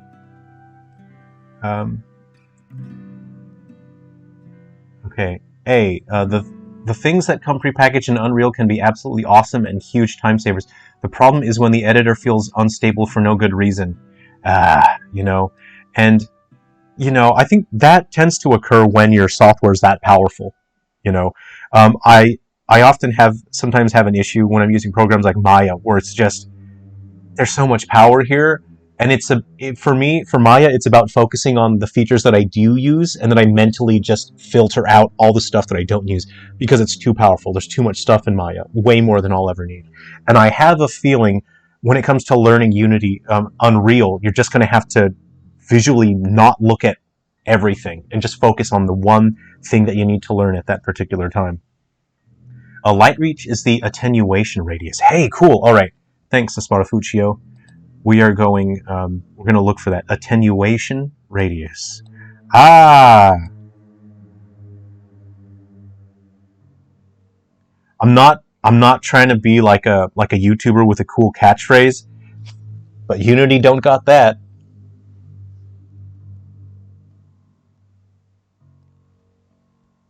I like that. Okay, that's cool. So if I sort of reduce that and increase the intensity, then you can see it softens it, right? And if I increase the attenuation radius, thusly, it's sort of, is that what hardens it? Okay, that's sort of spread out. Okay, that reduces it. Yeah, that should soften it. Okay, that makes sense. Okay, that's cool. I like that. This is so fantastic. Wow. Guys, can I just tell you something? So this right here, I just want to, this is like a personal thing that I want to share with you. When you need to make that in Unity, you actually need to model that shape, like that lamp shape. And then you need to stick a light like way in there, and then you need to crank it way up because Unity does not have a light solution like that. So you stick a point light in there, and you have a model, and then the model has to cast the shadows, and you just have to crank it way up so that it's so bright that you can't tell that there's a difference between the middle and the side brightness. It's so great. This is so lovely. Carl, hey, thanks. Good to see you, Carl. Thanks for coming to hang out. Right now I'm sort of geeking out a little bit because there's so many fantastic features in here that I have no idea how to use correctly. Okay, so I can see we have our reflection probe here. Can I just tell you something? Reflection probes in Unity are broken. They're supposed to work properly. It's very frustrating. Especially when it comes to real-time reflection probes in Unity. They're supposed to work. Everything in Unity is just supposed to work. And there are certain projects I have where I wasted like a week trying to figure out why things weren't working properly. Real-time reflection probes didn't actually function. They were broken. And then I thought, oh, I'll just program it so that, you know, every couple frames it'll refresh, it'll create a new reflection map. That was also broken. So the only reflection probes I could use on that particular hardware that I was working on at the time were baked reflection probes. What? Why don't reflection probes work? Why don't real-time reflection probes work? What? It's so basic. And then I have people jumping down my throat on the internet yelling at me saying, Unity's just fine. You don't know anything. Unity works perfectly fine. Who's saying that Unity's broken? Who says that it doesn't work? I need to catch my breath. I just need to, because I want to remain professional. But at the same time, this is just supposed to be an honest reaction. I think this is just turning into a therapy session is what's going on here. I'm just kind of venting a little bit because this is my first time using Unreal. I've been using Unity for the entirety of my professional life, and it has been frustrating the entire time. I accidentally cloned something by holding Alt. Wow! Cool feature, bro. I like that. Cool feature, bro. I'm holding Alt. I don't think Unity has that. I've never seen that feature in Unity. I don't want to blow the whistle early here, but I'm gonna say Unity don't got that. These shadows are just so great. Okay, I'm gonna go back to trying to get my human to animate now. We're gonna try that. So what I did earlier, he was sort of like, when I imported him a certain way, he ragdolled, right? So I can't, but here's what I really like about Unity. You know, I can sort of select a bone in Unity, and I can rotate it and move it around. I don't see a way to do that here in Unreal. Yeah. It's in the material editor. It's in your material graph where you hooked up your roughness and normals and albedo. Oh, thanks, Senjin. I couldn't quite spot it earlier. I'll try it again. I'll just try and get a character animated here. It's all good seeing you discover things. Okay, subsurface scattering is built in, but I don't know if it's available for mobile forward rendering. Oh, but someone said this is in deferred. Who said it's in deferred? Oh, Esparafuccio said it's in deferred. Nice. I'm a deferred man myself, you know, because I like projects where I can have as many dynamic lights as I would like. So I generally go for deferred.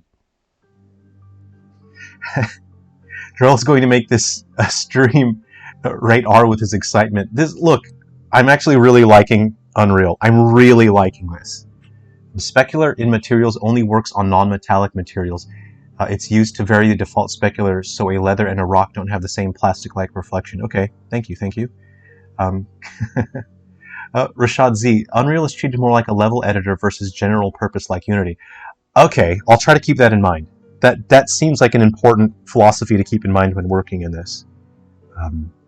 Okay, so I'm sure it's very frustrating for all of you watching me not even able to change my specular value. So I think, okay, I did copy and paste Atticus in here, right? Okay, so I have my mesh. Okay, so I'm going to go to skeleton. Well, I know where my skeleton is. I don't know where this guy's skeleton is. That's the problem. Okay. It highlighted that. I'm going to try to create a skeleton. Okay. Third person BP is where my stuff is. I got my Silver Falls asset. I have Atticus. Mesh. I will right click on Atticus. And I will go to skeleton. And I will create. Okay, here's I know what'll happen. I'll go to assign a skeleton, and the ones that come up won't match up. There's going to be like red warnings and... Huh? Okay, there were warnings before, so I must have imported it wrong before. I'm going to click accept. So I've assigned... Okay. Okay, so the skeleton is missing bones that skeletal mesh mannequin needs. They will be added now. Please save the skeleton. I don't know how to save the skeleton. I'm going to click on this. I'm going to click yes. It says it doesn't match. I will click save. Okay, I'm going to preview animation. Third person idle run.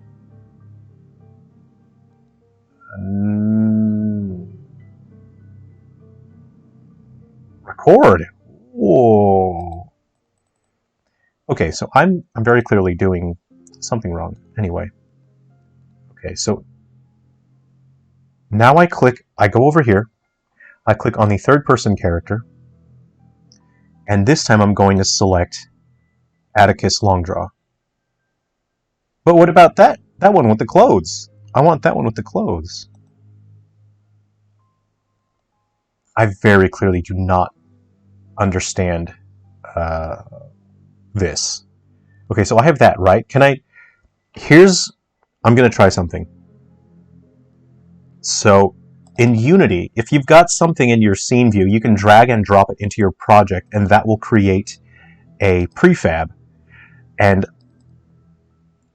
again, I know nothing about Unreal, so I'm going to drag and drop this guy, and we're going to see what's going to happen here. Nothing. Nothing happened. Nothing happened. What if I right-click on him?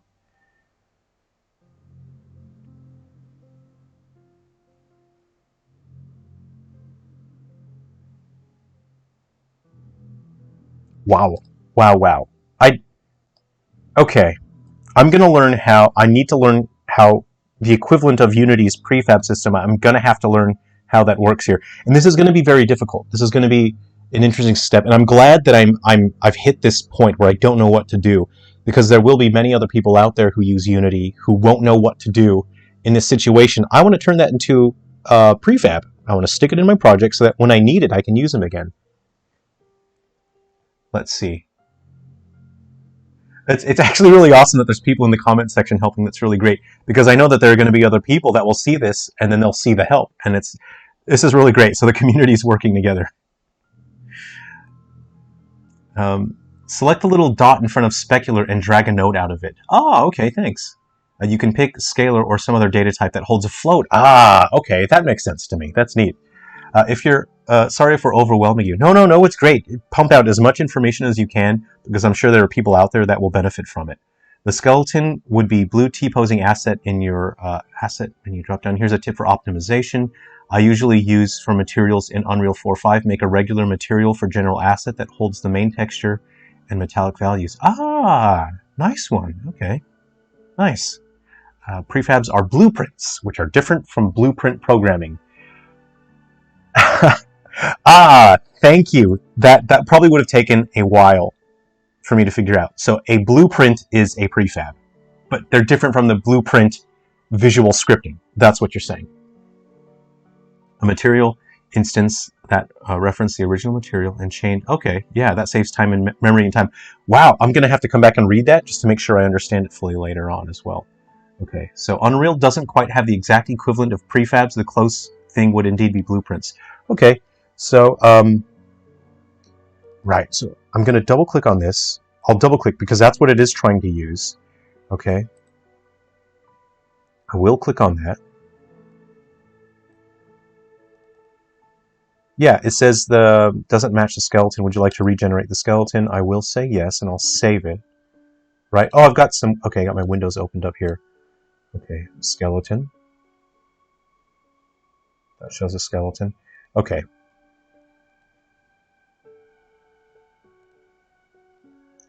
Okay, so he's still... Yeah, we're using Atticus. We're using the third person.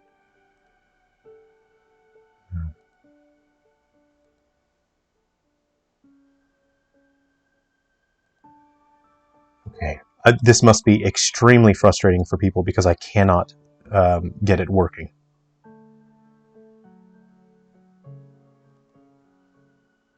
Okay. Browse to asset. I like that. Control B. I like that. So if I click on this, okay, let's say I click on my monster and I press Control B. Control B. That brings it right to the asset in my project directory. So that's great. I'm going to click on Atticus here. I'll press Control B, and that brings me right to the directory where he's stored. That's great. What is this? What is that? Okay, so I'm going to right-click skeleton. I'm going to assign the skeleton there. As opposed to assigning the skeleton there, I'll assign the skeleton here. And that says that these are missing. That's the issue that I've had before. Would you like to add the following bones to the skeleton? That seems like that would be a mistake. If I click that, I'm going to mess this up badly. So I'll go ahead and click that now. Failed to merge bones. This could happen if significant hierarchical changes have been made. I know what will happen if I do this. If I do this, he'll turn into jelly when I run it. I'm pretty sure.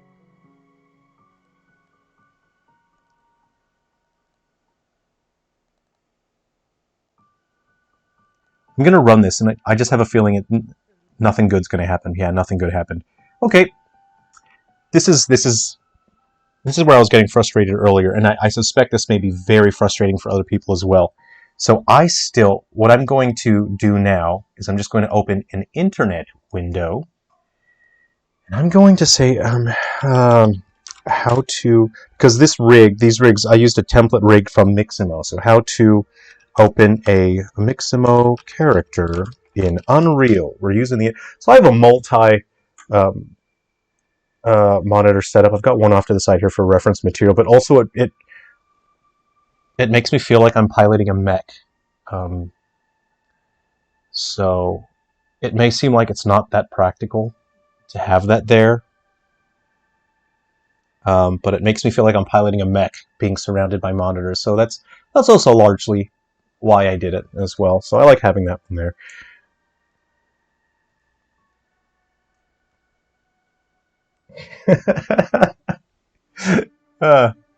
Okay, I'll catch up with the chat here. I'm Senjin. I'm just a hobbyist who doesn't done all that much with Unreal, but have experimented a few years ago, so don't take my advice as gospel. I'm not frustrated, I'm interested in seeing your issues, so it'll help me delve back into it. No, I really appreciate your assistance, thank you. So I've just opened up I've just opened something up here on Google, right? Okay, because I know there's a lot of people that are using rigs made in Mixamo, the auto rigging. So in Marketplace tab of Epic Games Launcher, select the Characters and Animations tab, select down to the bottom section to find the Mixamo animation pack. I don't want a Mixamo animation pack. I want to bring my character. How to import a Mixamo character in Unreal 5? How to import a Mixamo character into Unreal Engine 4? Okay, great.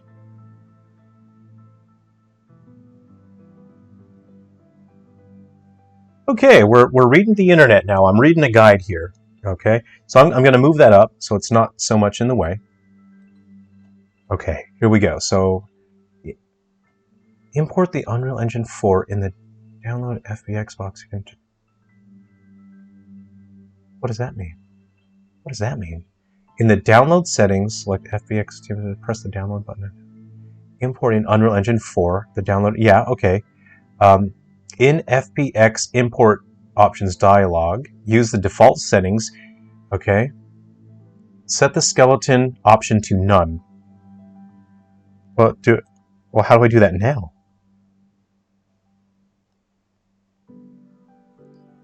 Okay. Now you are ready to process it with the UE Mixamo Animation Retargeting plugin. I have to use a retargeting plugin. Let's hope that it's still available. Use the Mixamo Animation Retargeting plugin. Okay. Mixamo Animation Retargeting.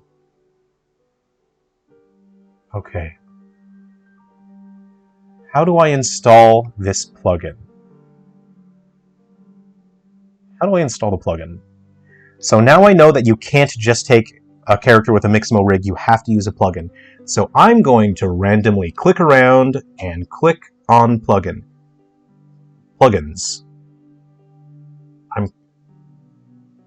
I'm looking for plugins here. Find in blueprints. Oh, that's interesting. Developer tools. Plugins here. Developer tools. Hold on. I see something here. There's Marketplace. I'm not sure if that's related to plugins. File.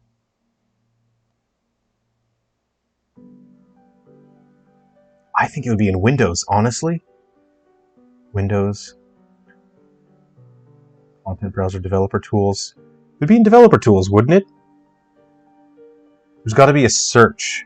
There's got to be a search button. If you hadn't noticed, my project name is Oh God, Please Just Work. But I have made progress. Oh man, I don't know where. Okay, documentation. I'm gonna click on documentation. Oh boy. Okay, open the edit, plugins. Ah, I read the instructions, didn't I? All right, we go edit, plugins, search for the Mixamo animation retargeting. Okay, so for everyone that needed to access plugins, you click on edit. It's the last thing on the list. Edit, plugins. There we go. All right, so I am worried that this plugin is no longer available. And it looks like it's not here, which means if I can't get this plugin, it means that I won't be able to put any of my Silver Falls characters in Unreal. This is a big problem here, because it is not coming up. This is a huge problem. It appears to be discontinued. I'm not seeing it. I've searched for it.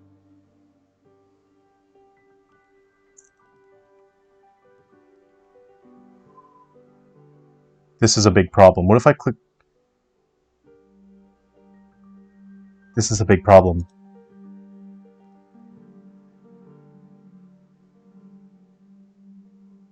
Let's see. There is a built-in way to retarget skeletons. It should be under the edit menu, I believe. Not sure, but I thought Unreal can import FBX animations. I'm not sure. Let me check the date on this website.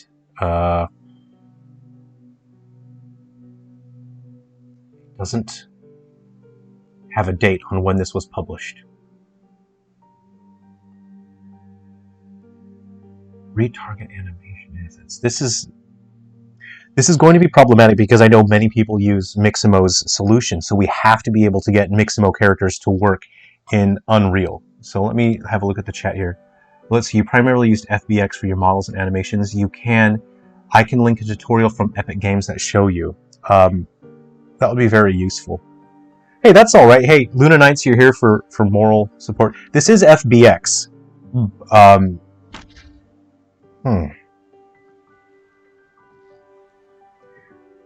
See, I'm not doing this correctly. See, that's the dude. That's what I want, right? No. It keeps asking me to regenerate the skeleton, which kind of sounds like a bone problem.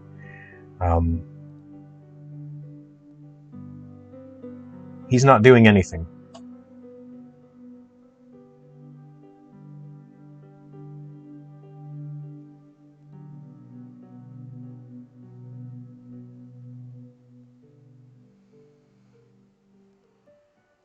I've gone quiet because I am deeply concerned. You can definitely import Miximo animations and rigs without the plugin.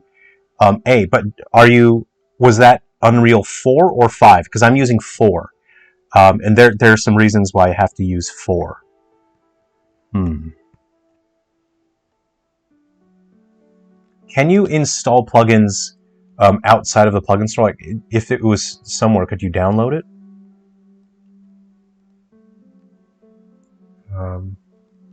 Download.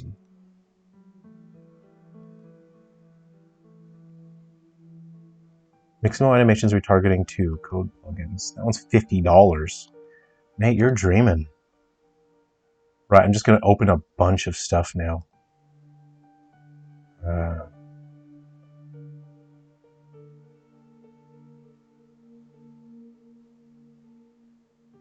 Use this free tool. So where's the tool?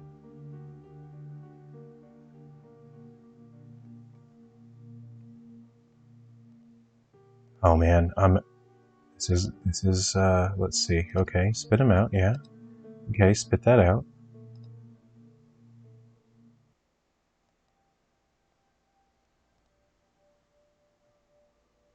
I already don't like that. I already don't like that at all. That's $50. You're dreaming. That's for 5. Let's see. Unreal 4 and 5 works. Unreal 4, we use 4.25 since we hate updating. I know the struggle. I hate updating too. You can download plugins and drag them in. Okay. This is becoming. I know this is becoming boring for people now, and it's frustrating for everybody.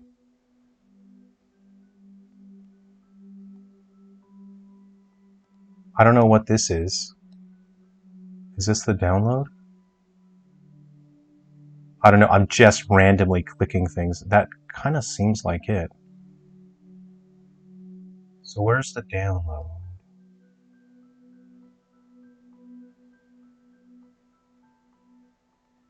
I just want to download it. It says no permission to download. Marketplace link. Yes. Oh, $40.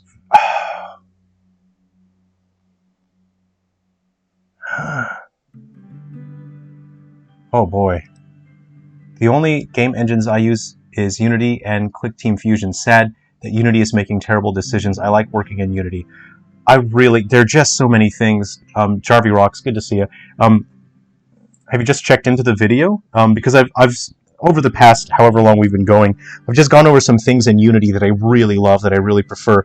But there are so many things here in Unreal that I'm really liking. It's just really fantastic. But it's a whole lot of power, and your project may not need that much power. You know, like I'm having a real issue. I've been trying to do this sort of automated system here of, like, it keeps asking me if I want to regenerate the skeleton. It says a skeleton Unreal. A mannequin 4 skeleton is missing bones that skeletal mesh mannequin needs. They will be added now. And please save the skeleton. So I'm clicking save. I'm clicking skeleton. I'm clicking that. It keeps doing this. So I obviously don't understand what's right and what's wrong here. See, here's the thing. So I saw that animation going, so the head's moving, but the body is not. And it looks like I'm going to have to buy a $50 tool to retarget it, because it's not retargeting. It is not working. Okay.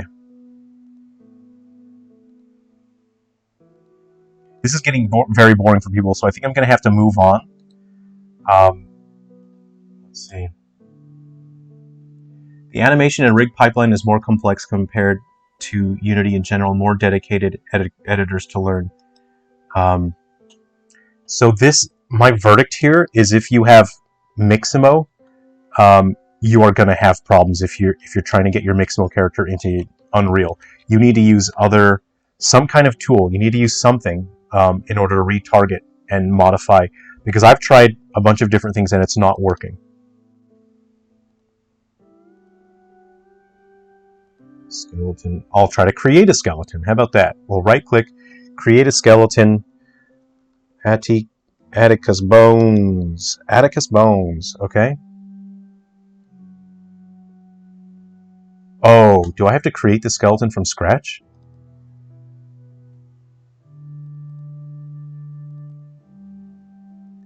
Skeleton. This is, wow. I know this is hard to watch. This is very frustrating for everyone involved. I think I'm going to move on. I'm moving on because this isn't going to work. I know it's not going to work. So this is a shame. I'm having trouble even getting one animated character in here. I'm going to try and put a monster in and try and get a monster animated. Let's see here. So I have some files here, but I had issues importing a monster because it kept wanting to tell me that the monster needed like a human skeleton. It wouldn't let me import it. So we're going to see what happens here. Okay. Oops. Let's try. We're gonna try and at least get a monster playing an animation in here, and let's see how long it takes. Oh, what sort of foliage? If anyone's familiar with Unreal, is the foliage built in? Because I know Unity is really bad about that. They just wait for you to buy like hundreds, if not thousands of dollars worth of foliage off other sellers. Okay.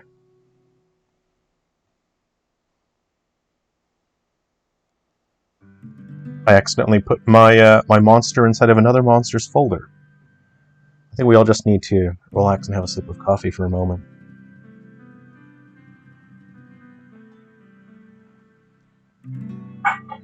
Hey, I wish my code dev were available. He handles a lot of our animations and has dealt with retargeting our animations. Ooh, Unity has foliage systems built in. Fantastic. Unity has free asset packs each month with plenty of foliage you can rip out. Okay. Oh. See, here's the thing. I've used, like, they're not built into Unity. You have to go and download their asset packs. And any solution that Unity has had when it comes to that, they're so inefficient. Any foliage that Unity has done, the older stuff is so bad looking that it's not usable. And then the new stuff is so intense and heavy that it's not practical to use because it has such a massive cost to performance. So Unity solutions are not ever well considered from my experience. And I've tried using all their stuff, you know.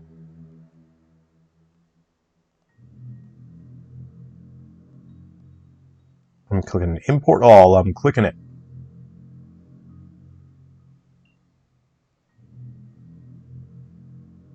Let's see. Unreal can import SpeedTree as well. Great. I use SpeedTree. SpeedTree is the only foliage solution I've found with acceptable results for performance in Unity. Otherwise, your customers are going to need very, very powerful PCs to use foliage in Unity. And I mostly develop for Nintendo consoles, so I need something that is performant and viable. And SpeedTree is the only viable option I've had for foliage in Unity. Let's see. I'm clicking import all. Am I doing something wrong here? Because I'm having to click this a whole bunch. Oh, these are for animations. Okay.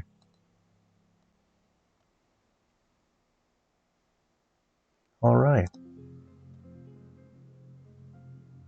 Oh, Rashadzi foliage isn't built into your knowledge. Okay, but it does have good foliage systems. All right. Okay. Oh, I should have grabbed some foliage from my other projects on my other machine just to see. So maybe I'll do that. Just like, oh man, I'm just kind of looking at this, but this looks nice. It just looks nice.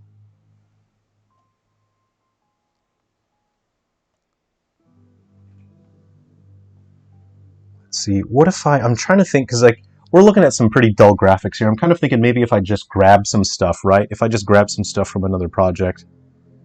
Let me just see. I'm just going to get a hard drive. I'm just going to grab some things. We'll see, though. Let me just...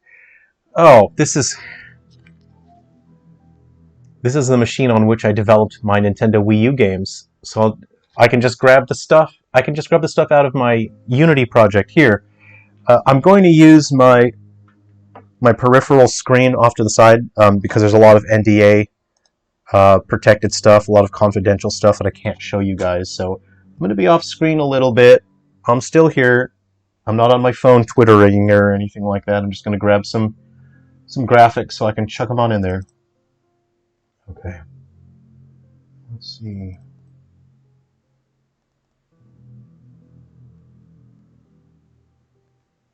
All right, what do we got? Let me grab some graphics to chuck on in here. What have I got? Let me find something interesting. So I can use speed tree, is that correct? Fantastic. Let me just grab some graphics. What can I grab? What can I put in here? No, those are going to be real heavy, huh?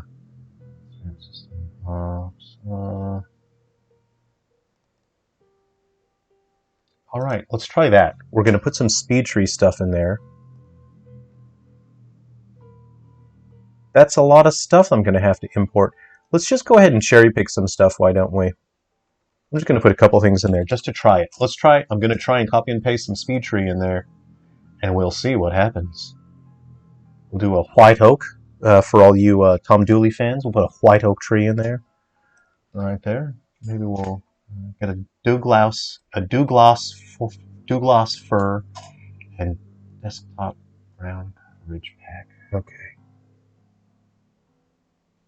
You think SpeedTree got Unreal plugins? Oh, so I might have to use plugins to bring this in. Is that it? Oh, I don't want to I want to have to import a whole jig in there. What about these? What if I just do that? How much is that? That's a whole gig. Yeah. Oh well. Okay. What is this?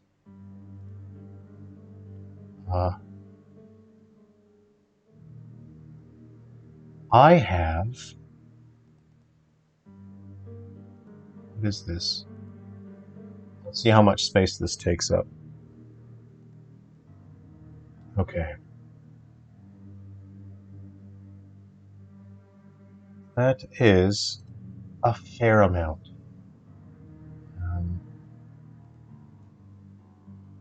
Okay, I have a pack of assets here. I have some like medieval stuff I can chuck in here. I'm going to go ahead and copy and paste those in there. So we'll have some speed tree and some medieval interior. So I'll try building an interior and some trees, and we'll see how far we get. So let's see what it takes to sort of build a reasonably detailed scene, and that'll be interesting because then I'll actually accomplish something other than just clicking the exact same skeleton button again and again, huh? Okay, what version of what Unreal 4 version are you using? The newest one.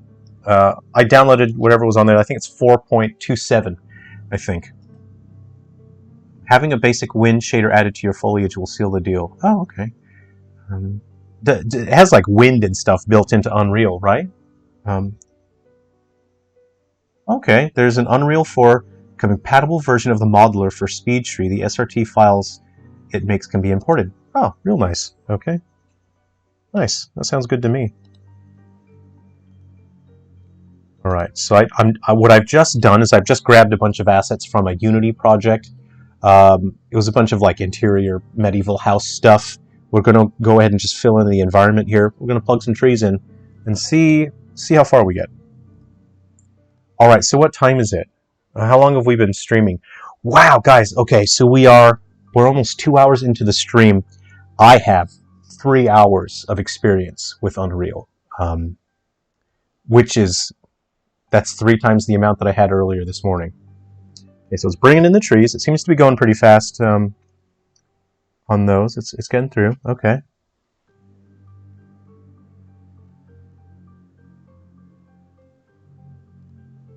All right.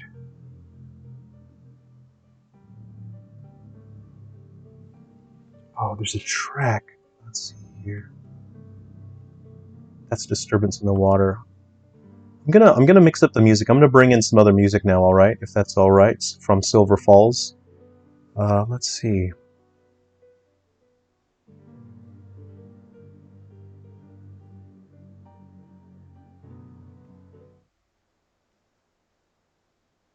Okay, let's see, what do we got here? Ooh, let's do this one.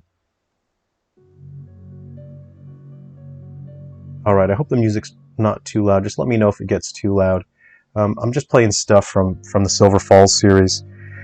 Okay, so it's still importing stuff. Oh, a lot of stuff is just sort of, woo, I'm getting a lot of these pop-up diddly bobs here. Stuff like was imported as a normal map sort of thing. That's okay. You know what? This is a fair bit of stuff, and you know, for an old computer, Unreal is importing this stuff at a pretty reasonable speed. So I'd say that's pretty fine, considering the computer's pretty old here.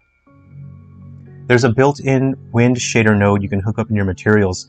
Ah, wind is built in. That's great. Often I can tell when a game is made with Unity because I'll see the way that the wind is applied to the foliage in a game, and I'll think, yeah, that's a Unity game, isn't it? Unity's wind does not look good. I think it's pretty bad. And I always try to dial it way down. I try and keep it as minimal as possible. Looking at the SpeedTree site, I hate they're going for a subscription model for the Unreal plugin. Oh! Ah! Yikes. Probably only for export. I assume if you have the assets, you don't need to continue being subscribed. Okay, that makes sense. Well, we'll have to see, because I just copy and pasted my stuff, so we're going to see what happens.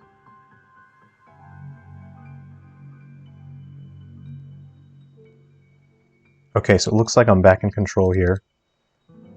Huh.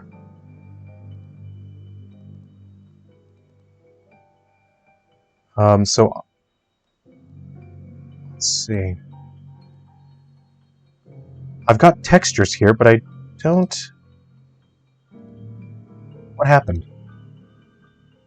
Looks like Tree, it might be a better foliage tool. I do have Tree installed, but I don't think I've used it much. Okay, so I'm just going to right-click and audit this because I don't see my assets. I'm going to audit the assets. I'll refresh. Okay.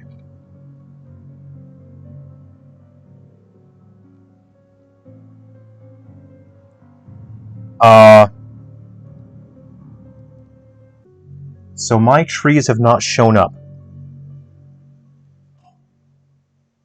My trees are, I did paste them, but I think you have to use like the Unreal export as people had said before, so I can't just take speed trees. So that is a test that has shown us that if you've got speed trees or whatever in Unity, you cannot just copy and paste them into Unreal.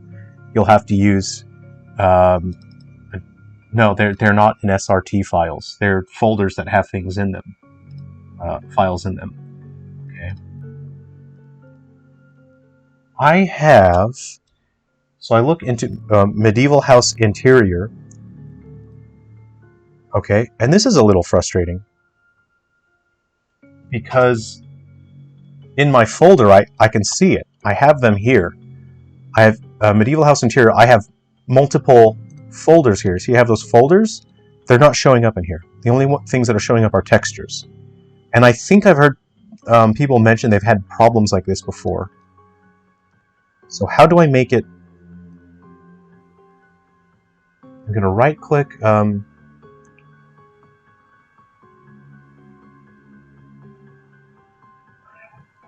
not sure. So I went to audit. I'm going to refresh.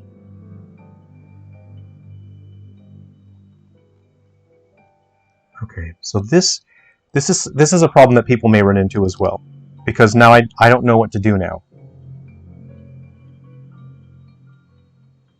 I'm kind of short-circuited here. The textures are in there, but nothing else. What if I just... Can I just do that? No. Nothing's happening here. I'm gonna put my models. This is... Wow, this is tough. I don't really know what to do here. It isn't... okay, it's kind of stuck sitting right now, so I'm just going to wait and see. Huh.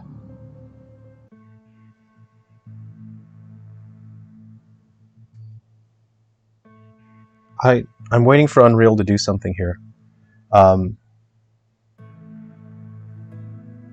Alright, thanks for looking that up, A. A says, Unreal's documentation does have information on importing speed tree stuff.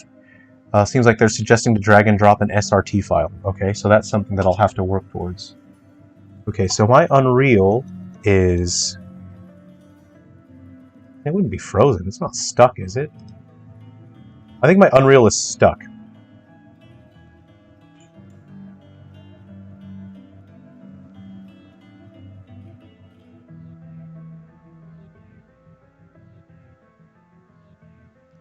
Okay, I'm trying to close out of it now, but it looks like my Unreal is stuck.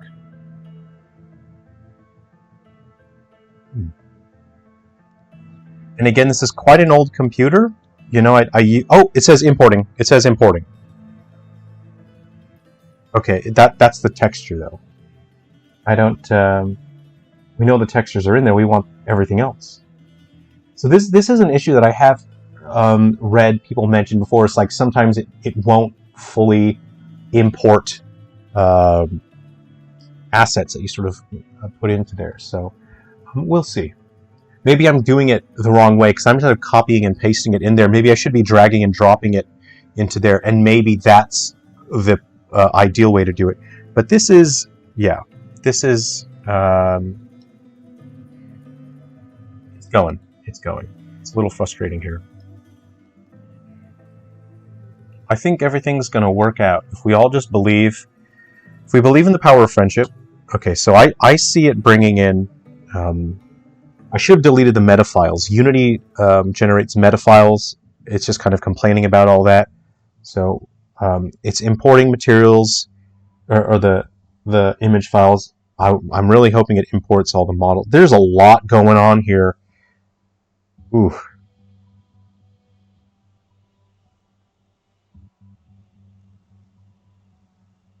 This is not Unreal's fault. This is because I've copy and pasted a folder from Unity, which has a bunch of files that Unreal obviously does not like. It looks like it is importing the FBX files now. I had to keep clicking back and forth. I went audit and refresh. I don't know if clicking back and forth helped, but I suppose this can be a tip. It may not be a good idea to sort of, what I was doing is copying from one folder over there, and I was opening the folder and pasting it. Maybe that's not the best way to do it. Maybe you should drag and drop it into the editor. Maybe you should click Add Import.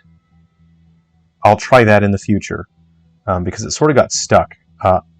I should have just done Control F in the folder and then looked for asterisk.meta, and then I should have deleted all the meta files.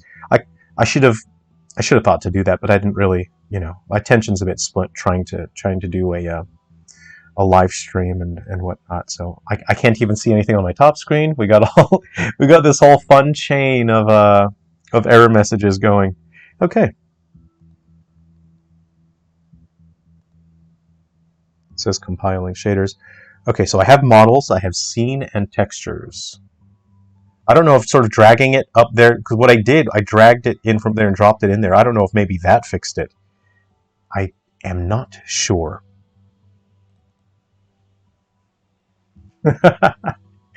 Okay, great. All right, everyone. Okay, we can just relax. So here's the thing now. We'll have to manually set up our materials for each of our objects. We have objects in here, but I'm seeing them come up multiple times, so I'm not sure why. Let's see why. We have... I don't know why they come up multiple times. Okay, so let's go to materials, textures, right? Let's just make something for the floor, right? Do we have just like a wood texture here? We don't. We don't just have a wood texture. Okay then.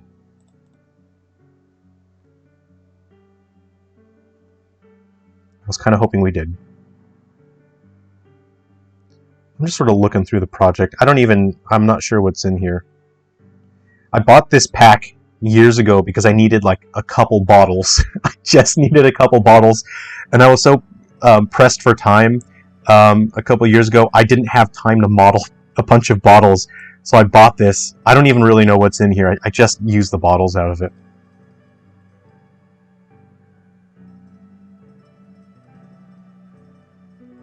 Let's just let's get a bed. Let's get a bed in there. Okay, so I'm going to drag and drop. It's black. Okay. Whoa! Big bed. Big bed. Okay. So I'm just going to have to manually do all the textures here. So here's Indrajit. Hey, how's it going? We're learning Unreal. So okay, so if you're moving from Unity to Unreal, you are going to have to set up all the materials again. These are not set up. You're going to have to set up all the materials from scratch.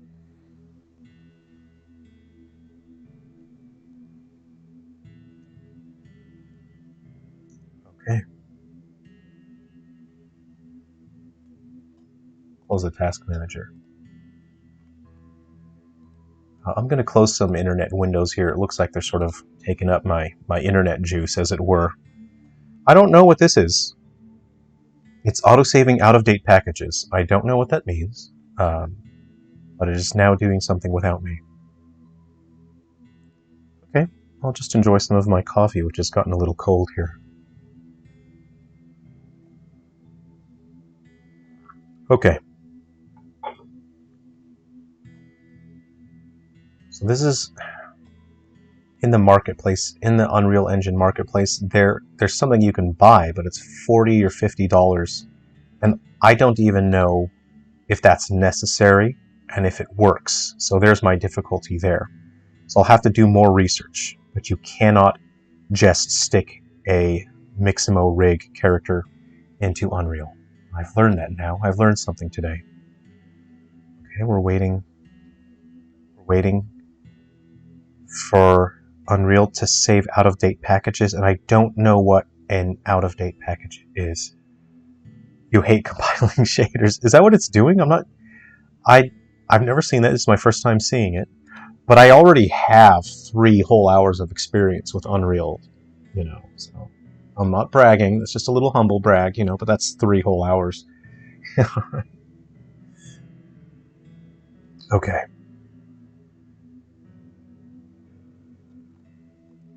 Okay. What about particle effects? How about I try and get some kind of particle effect in here? I'll make an indoor area. I'll just populate it a little bit with some lights, and we'll...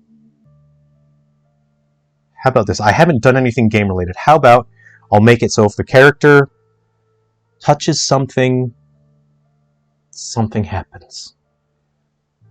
Character touches something and it's a pickup. How about I'll make a pickup. It'll be a drink. The character touches the drink disappears from the map. Let's do that. It's quite basic. I'll do that.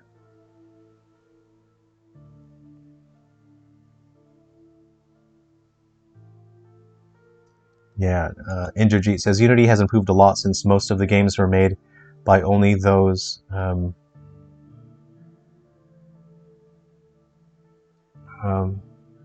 by only these only, so they did this engine like this. Yeah, it's It's tough. I'm looking at the speed tree set. I hate... Oh, hold on. Oops, I've scrolled up too far. Wow. Wow, wow, wow. Okay. Honestly, I'm not entirely a fan of whatever this is. I don't like this.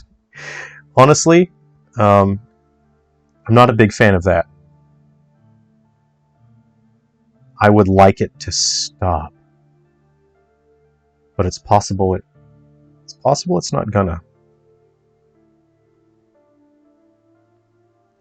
I genuinely have no clue what it's doing. Oh, great, thank you. I'm so glad I'm not alone here. Very heavy. I'm sure whatever it was important. Maybe it was punishing me because it could tell it was like came from Unity. No big deal, man. No big deal. All right, here we go. So what I'll do is I'll slap some material on this guy here. Okay. So we got materials here. This is I don't know how to make that where the materials are for this. Okay. Great. And my computer's starting to chug a little bit. I think it's getting a little tired.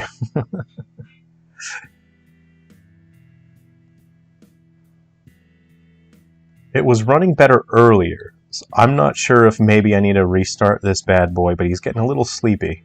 So he might want to nap, possibly. Alright, let's go ahead and move that. And I'll see if I can find...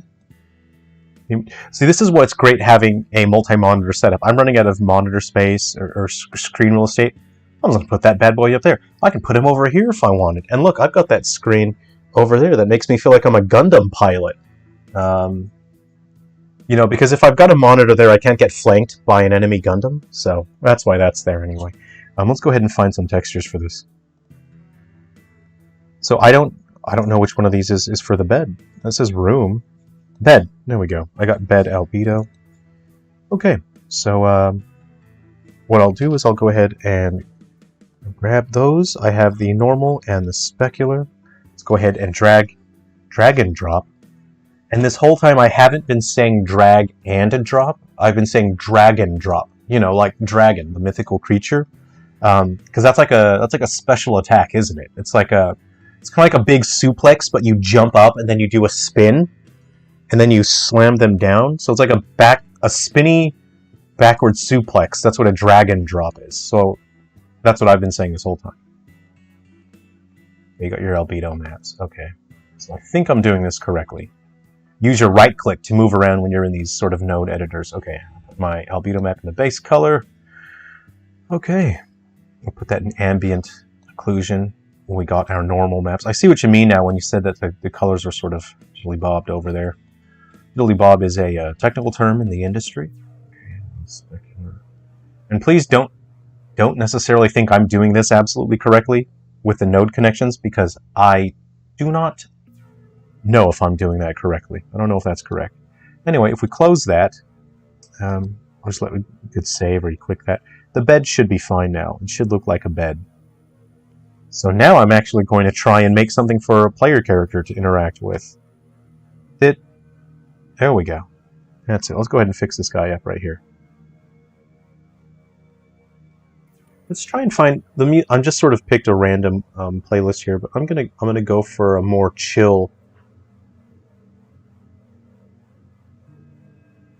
Actually, it's a little bit 80s rock here with.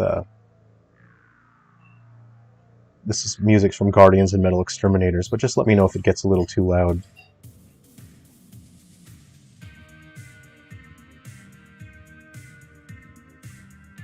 Okay. Cool, we got a bed.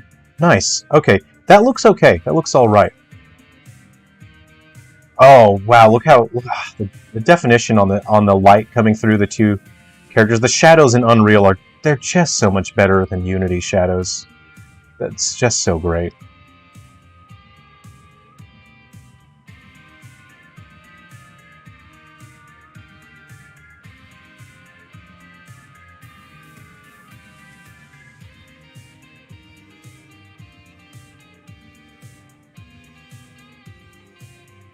Senjin, for dev, 2 monitors at least is a must. Absolutely.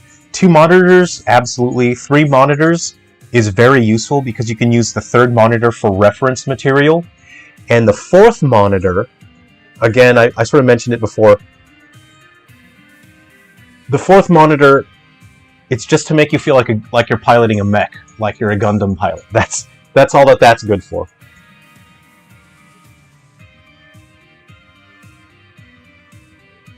Okay, so let me see. I'm going to create an object here. I'm going to go empty. What are our options? An actor. What if I say? I'm just going to say an empty actor, right? I'm going to do this. I'm going to say. I'm going to name him. This is an item pickup. Item. Just say it's a fun juice. Okay. Hector. Right? There we go. We have it there in our worldview. And I'm going to put him... We're going to build... so did this automatically generate collisions for us? So I'm just going to click on this, on a static mesh, and I just want to double check. I think you can do this. To show the collision boxes? I know there's a way to do it. I accidentally did it earlier.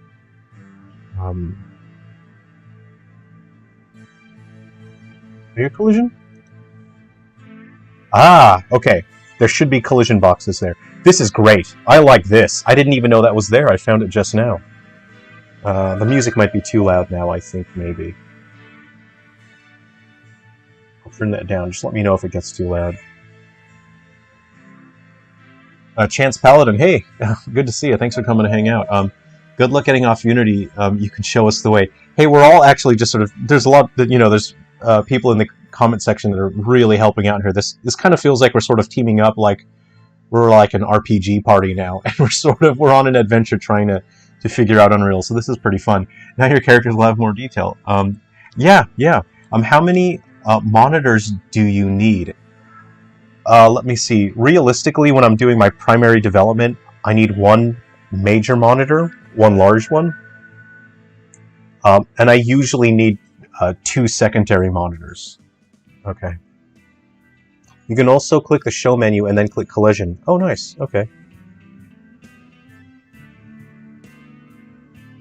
Okay, so we're listening to music from Guardians and Metal Exterminators. Okay, so I'm going to hit run, and I just want to jump on that bed, and I'm going to build just a little obstacle course with the beds, and then I'll create that item called Fun Juice, and I'll just figure out how to put logic in.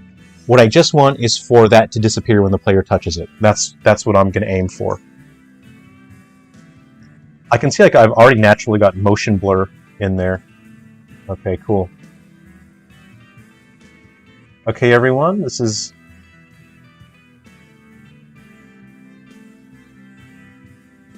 Okay. This is how we are. This is it. Okay. It's like a helicopter if you spin really fast. Okay. Okay, so the bed has collision. That's pretty nice. That's fine. Okay. Oh, I'm gonna guess that Control W will create a duplicate here. So I'll hit Control W. That worked. Okay.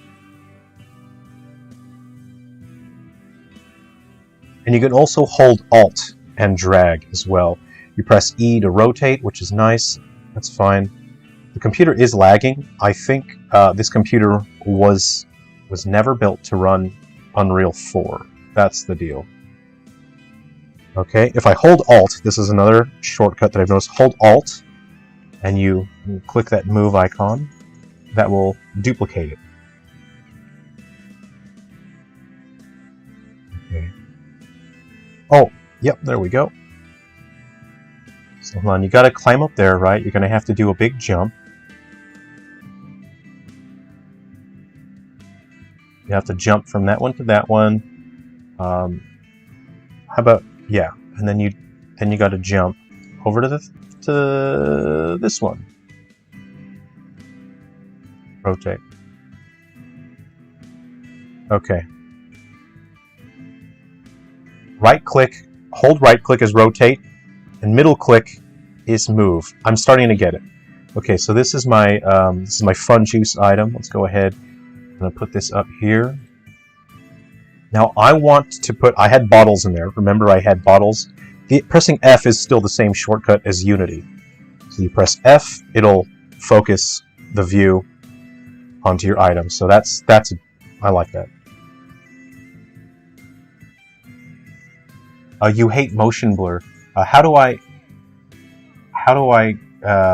do you know how to turn off motion? I'm not a big fan of motion blur. Oh, that was a joke. Well, if we're joking, I'll probably, I'd like a monitor up here as well. I'll like a monitor up top. I'll have a monitor on top of this one. So you got that one. I'll have one up there too. Yeah.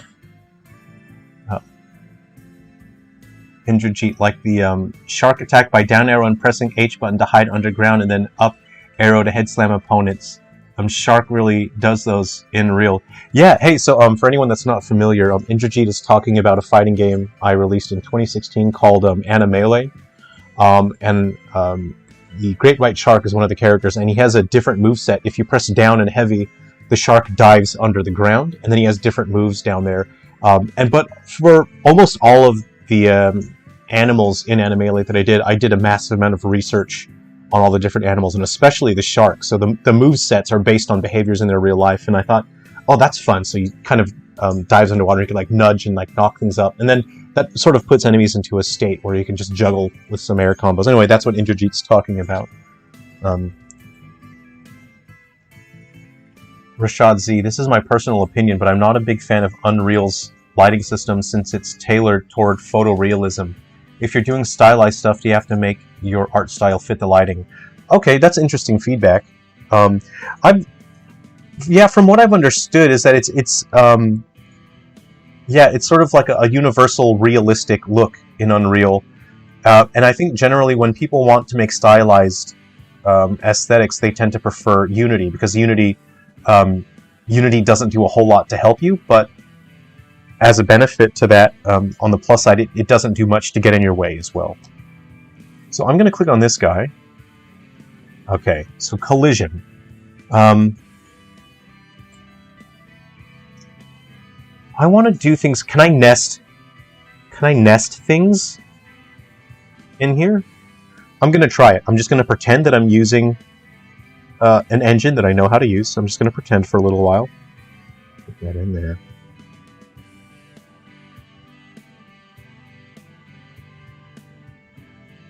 What have I clicked on? I don't know what I've clicked on. I'm just kind of... Man, I just went on autopilot for a second. Okay. I had some bottles down in there, didn't I? So I need... this looks like a fun drink, doesn't it? Yeah. No.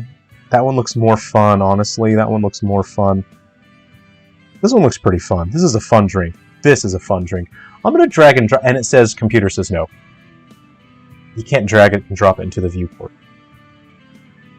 I'm going to drag and drop it here.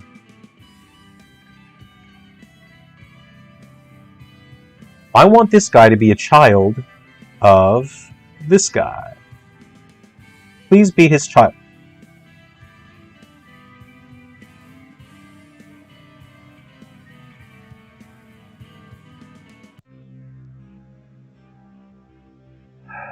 My worldviews are crumbling down around me, and the world that I thought I understood means nothing to me.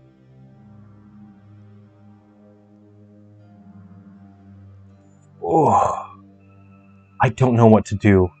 Oh dear. I need this guy to be a child of that guy. That's what I want. Attached to. That's... Oh, I don't like it like that. Attach to.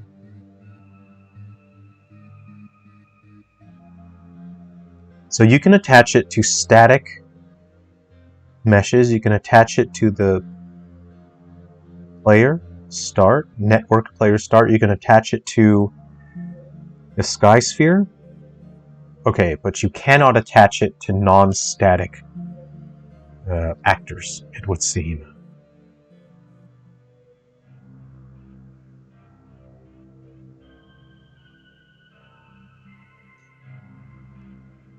Okay. You can nest things during runtime by parenting. What does that mean? Jerrel, are you going to put horse in Animalia? Because in voting mode I saw the horse in there. Yeah. Horse is one of the animals that I want to add in Animalia. I wanted a gallop mechanic where you had to build up momentum, so like you need to try and get distance with the horse, and then you sort of like, say you're on the other side of you know, like the fighting area, and then you run towards the enemy. You build up power as you're galloping, and then your attacks will do more damage. So you have to try to keep knocking the enemy back with the horse. So that would be his special mechanic gimmick. Let's see.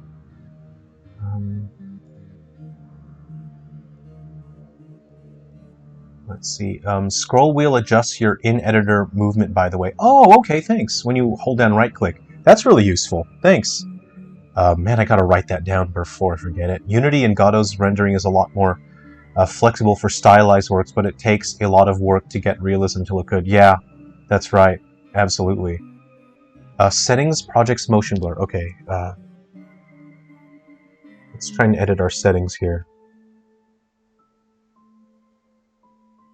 Project settings? Is that it?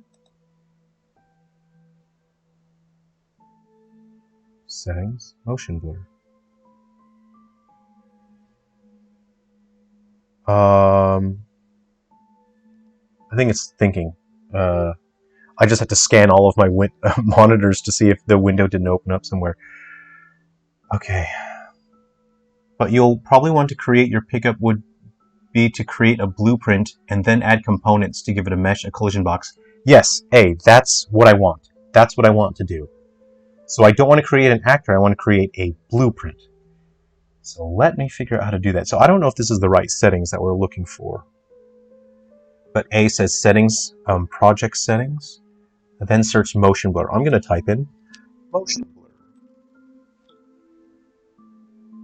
Okay, we see a checkbox there. We're going to go ahead and uncheck that. We should not have motion blur anymore. So I want to create a blueprint. So what I'm going to do, because I don't know anything, is I saw something in here. I saw a folder earlier. I saw a folder called Blueprints. I'm going to right-click, and I'm going to create a new blueprint. Now I have a blueprint class. I have a blueprint function library, a blueprint interface, and a blueprint macro library.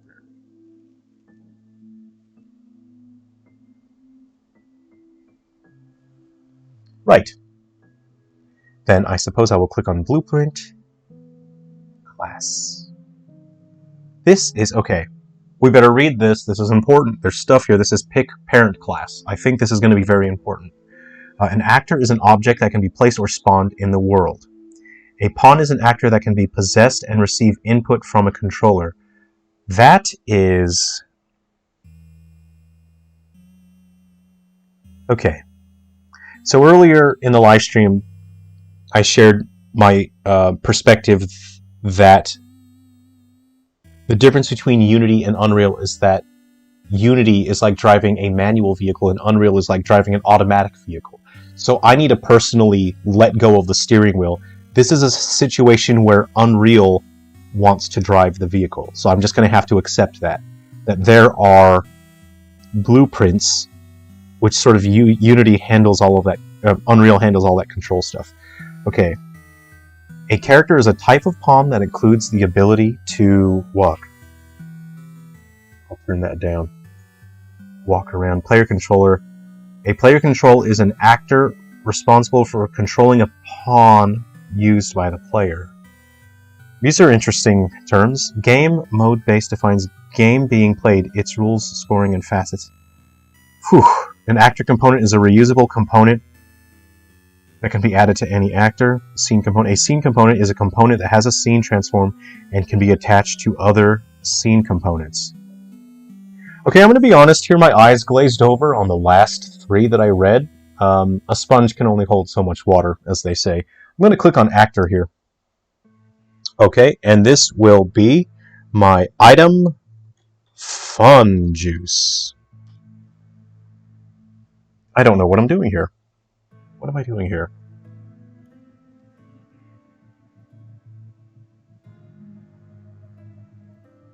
Justin Badger 4. Hey, how's it going? Let's see. How can I watch the stream without Subway Surfers at the bottom? Literally unwatchable. Isn't there man, there's a special YouTube app you can install on your phones, right? To where you can just ignore the ads. Is that it? You're watching Family Guy compilation on my phone. I like that. I like watching Family Guy compilations too. Big Family Guy guy. I'm a big Family Guy guy. Coco Melon on my other iPad. Skibbity Toilet all at the same time. Well, you know, if you've got this many monitors, you may as well have a different YouTube video up on each one. Josh Moog, hey, how's it going? Good to see you. I'm going great. I'm just trying to figure out how to use Unreal. Okay. So anything is an actor. A pawn is for script control. Okay, so it sort of like goes down the line, huh? Just messing with you. Cheers, Justin. I'm gonna drag and drop this guy just to see what happens. Okay. Okay. And I'm not saying drag and drop. I'm saying drag and drop. Dragon like the mythical creature, dragons. So, I now have this. This is Fun Juice 2. Can I put my potion inside of him now? No. I can't. What if I'm going to double-click on this guy. Okay, I've double-clicked on him. Now I'm going to open my Fun Juice.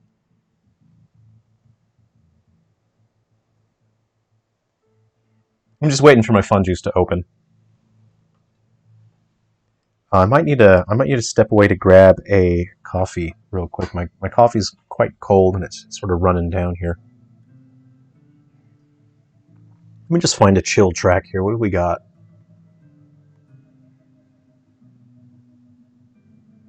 What's this one? Oh yeah, we got some music from Silver Falls Gaiden. Here we go. Let's do that one. We got some battle music from Silver Falls Gaiden. I don't know. Let me know if it's too loud.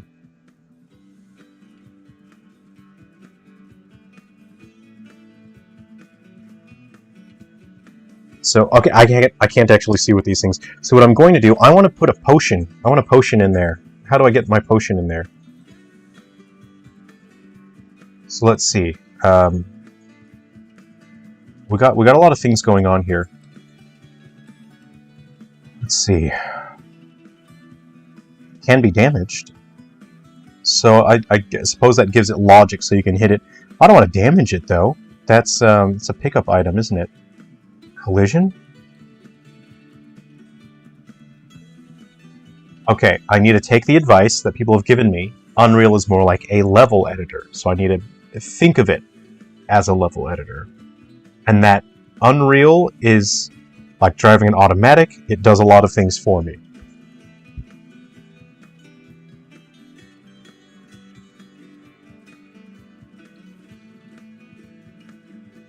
Let's see, Unreal, A says, Unreal has a bit of mixture of inheritance and composition. Everything that exists in the world inherits from actor, okay? But actors are typically made up of components, right?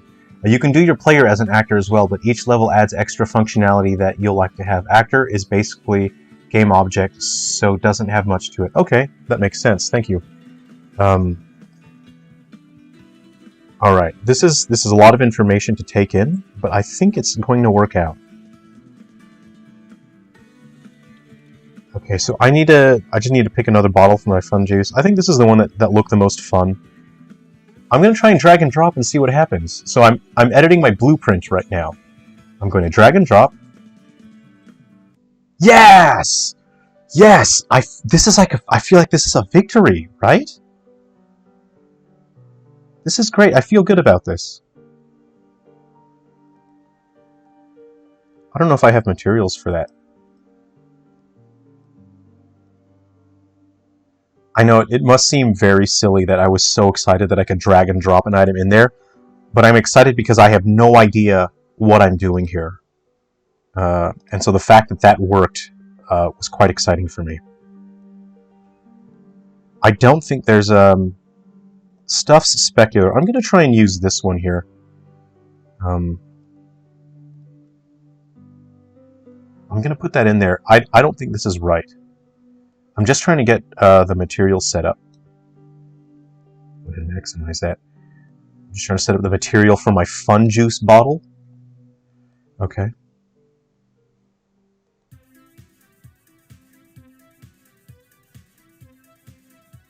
Okay, this is the albedo. Oh, you know what? RGBA for the albedo, because it's supposed to be slightly transparent, you see? Okay.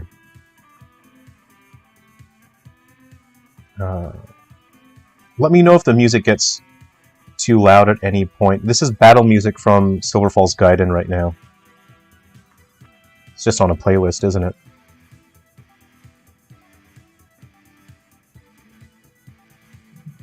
Oh, Indrajit, the commentator of Animalia is definitely from United Kingdom and half American. Actually, the announcer in Animalia is Australian, so he lives locally, not far from me. And I told him my direction. That was like, man, as Australian as you can get, I need you to just crank up maximum Australian.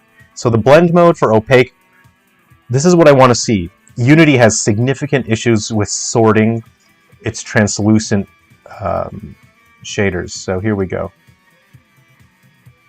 I'll go translucent and see what happens, but I have a feeling I'm not doing this correctly. There's a good chance I'm not doing this right. Okay, I'm going to just hit save and get back to my objectives here. So I can see up there in the tab, I'm going to go back to my fun juice, yeah? Okay, great. So my bottle's there. My bottle's a bit big, right? No. Oh! That sphere doesn't exist. That sphere is an indicator of where the object is. Okay, so I'm gonna save, right? So what I need a way to, when this collides with the player, I need it to disappear. So I need to figure out how to do that. I'm gonna turn the music up a little bit because I'm feeling the energy, I'm feeling the vibe right now. Hope you don't mind. Oh, it's gone to something calmer now, hasn't it? Okay, well, let's just listen to something calm for a while. Okay. Chip Chap Chop, hey, how's it going? Thanks for coming to hang out. Senjin the Dragon, aside from reading the docs, especially the chapter for Unity people... Ooh, there's a chapter for Unity people, nice. I think exploring like this teaches you the most in a short time. Absolutely, because you, as a developer, you know what you want to accomplish, and you know that there's a way to accomplish it. You just need to figure out how the tool will let you do that, you know. Alorso, now I can see why engine swapping mid-project is a pain in the ass. Yeah, and you know, we all have games that we love and games that have turned out to be absolute disasters because they switched engines mid-project. I think any game that switches engines in the middle is going to have massive problems. Yeah.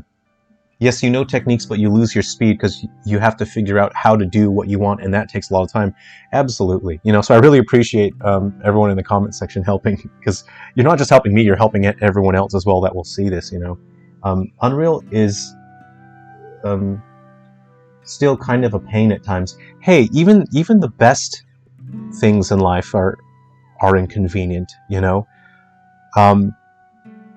I love pizza, but that doesn't mean that I can eat as much of it as I want, you know. And all things in life that are good can also be bad in their own ways. Unreal's default unit is 1 centimeter, and Unity is 1 meter. Interesting. Interesting.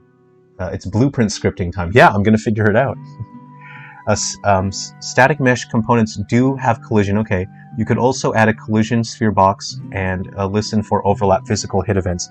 Great, I'll just very quickly figure out how to do that. So, I am going to go to the collider. I'm going to go to the collider here. Collision. Ah, here we go.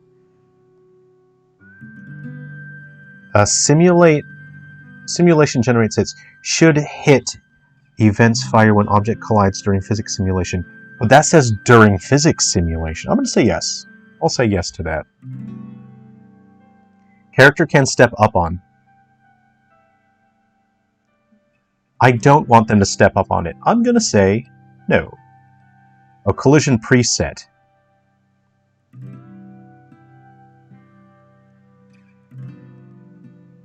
Let's see. Object type, world dynamic, pawn, physics body, vehicle, destructible. I'm going to say it's destructible. That may not be correct. That may actually mess everything up. Let's see. So what is block and ignore? Overlap. I'm going to switch to overlap because it's like a pickup item, right? So pickup, I mean, obviously sometimes you want it to, you know, but I'll just say it's an overlap.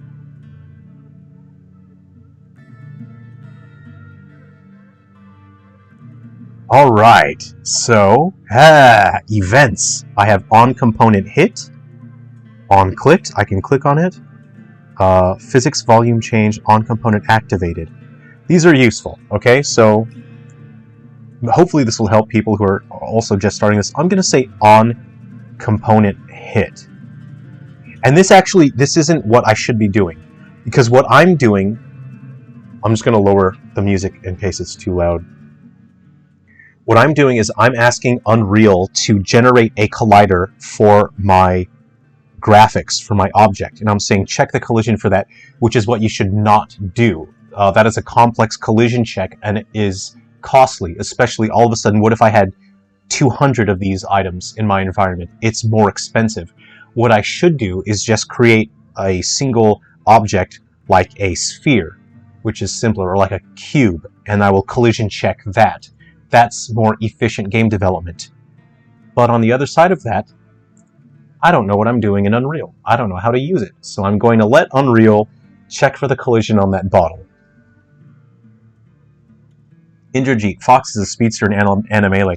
Fox is one of my favorite characters to program. Actually, Fox and Chicken was tough balancing because I didn't want them to be too fast, but I wanted them to be quite weak. The whole point of them was just they're so fast you could just quickly, you know, do a ton of hits, and that's how you get damage. And it feels engaging with Fox and Chicken. You constantly have to engage, whereas other characters, you're waiting for the other player to engage first, and then you punish them for their engagement. So Fox and Chicken, you know, I had a lot of fun. Okay, so on component hit, we want to go other actor.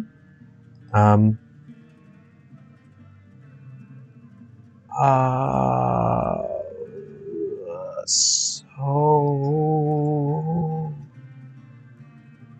actor.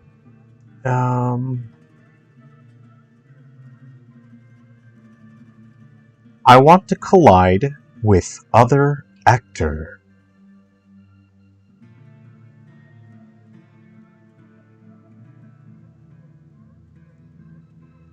I'm trying to figure out how to collide with the player. On component hit. Actor. Get component by class is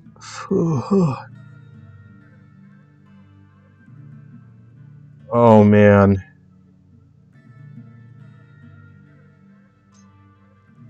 I don't know. I'm gonna click on game. Nope. That's not it.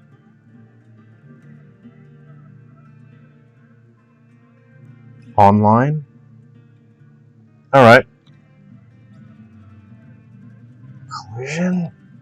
Oh man.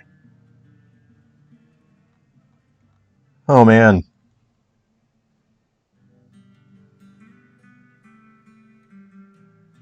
Senjin the Dragon. The learning curve is steep, but worth it, in my honest opinion. Let's see, static, okay.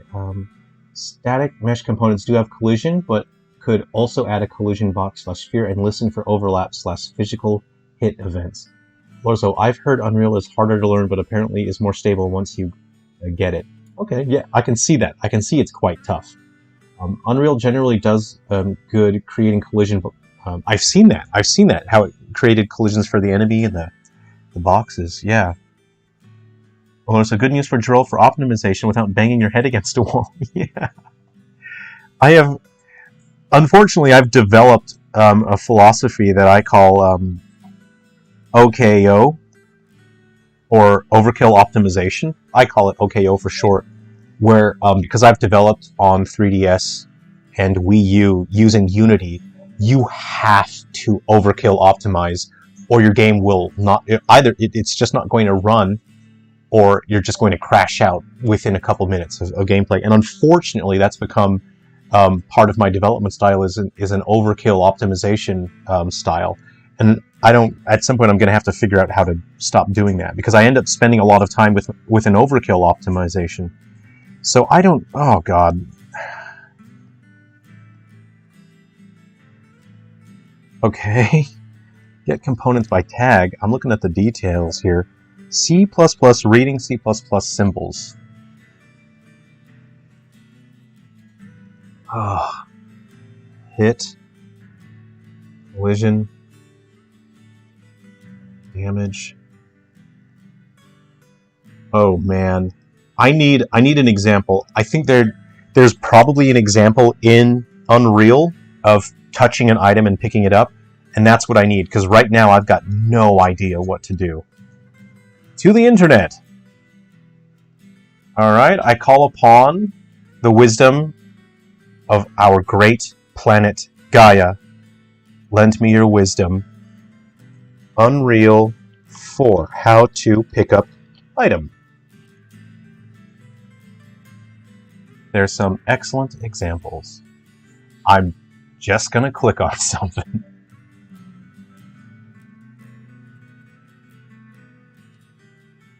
Okay. I'm just gonna turn up the music a little.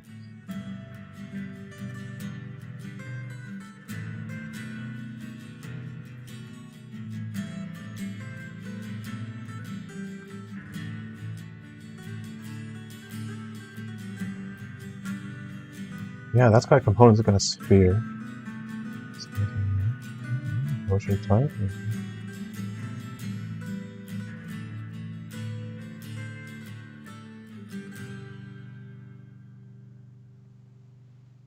Okay, so I found an example here. I don't know if it's actually going to do me much good. Okay. Yeah, I got pretty far. Under events, okay, in the details panel, on component begin overlap. Okay, I'll try. I'll go to that. Okay. Oops. So I went. I can close that, right? If I click on that, that'll. If I click on that, I can remove it. It says on event. Click on this guy. On event. On component. Hold on, wait. This says on component begin overlap. Okay.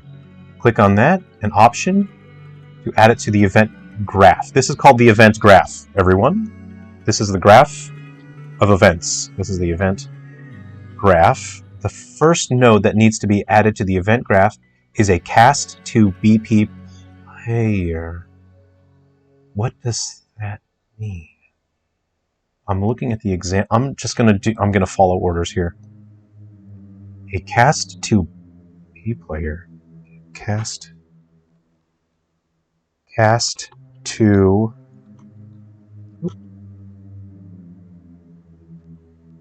I don't see. Oh, I have cast to third person and BP. Dang, that's. I don't know if that's what I want, because that's something totally different. Okay. I don't know. I see, it's casting. It's casting. Okay. Other actor. That seems to be connected there. Next, we need to make sure that the pickup does not stop the player from moving as they run over it. To accomplish this, add a set collision enabled node to the event graph and make sure new type set input is set to no collision. Set collision enabled. Okay, okay, that's a new node. A node.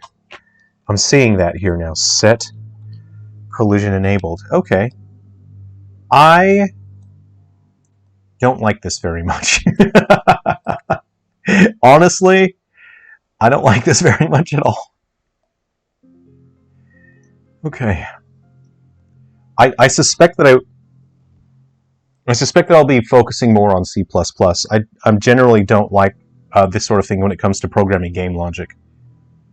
The scalability becomes a kind of a complication here when it comes to your visual scripting. And now we need to add the following nodes to the event graph so we can add the picked up items to the player's inventory. I don't really care about that. I just want this to go away.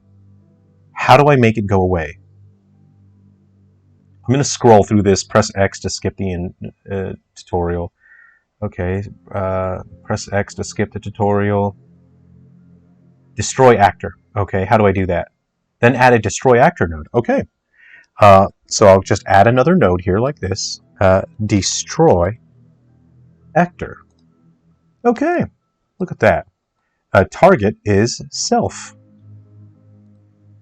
Click on this image here just to make sure I've got this right. Okay, target self. That looks. I think I followed the tutorial.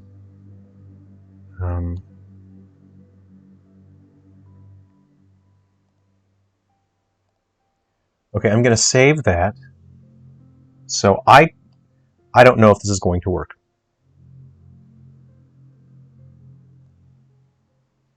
Okay. So where is my blueprint?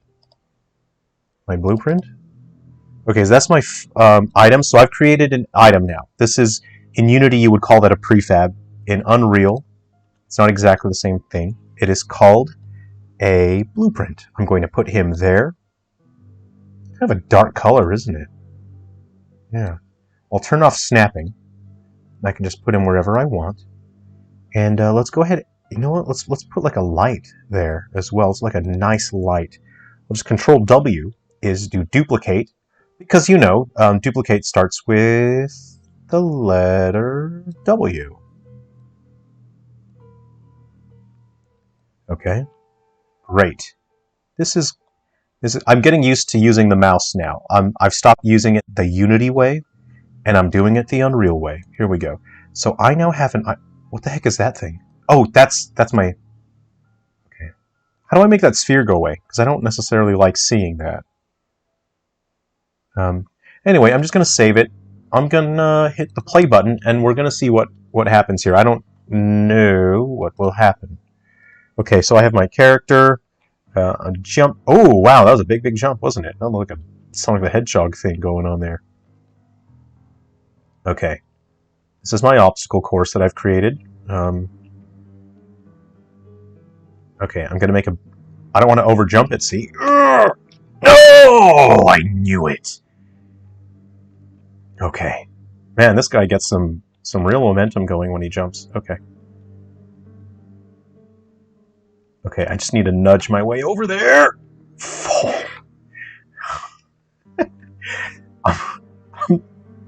I'm being real bad at my own video game. No, I can't embarrass myself in front of all my internet friends. Come on, my internet friends are watching me. Okay, I got it. Don't worry. Everyone, I got it. I'm really good at video games. And I'm gonna, nothing happened. Nothing happened. Okay, so what I'm going to try to do is I'm just going to change some of the logic there.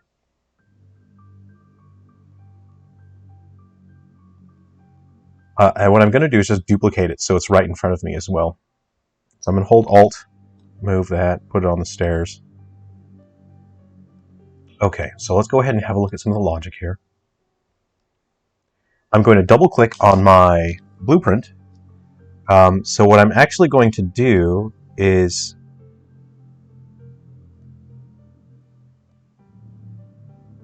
can I just do this? Can I do that? So that should be that if it collides with anything, it should just destroy itself. That to me looks like it makes sense. I'm going to disconnect that. How do I? Oh, don't want that. I want to disconnect that.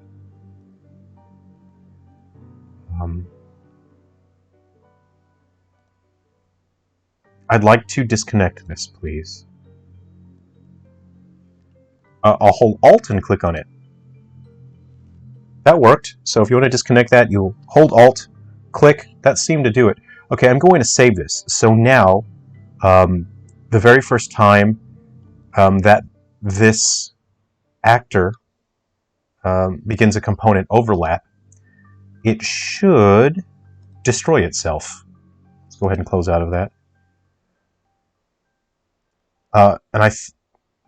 Right, I think I need to click on Generate Overlap. I'm going to click on Visibility Collision.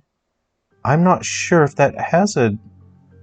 That's got a collider on it. I don't see a collider on there.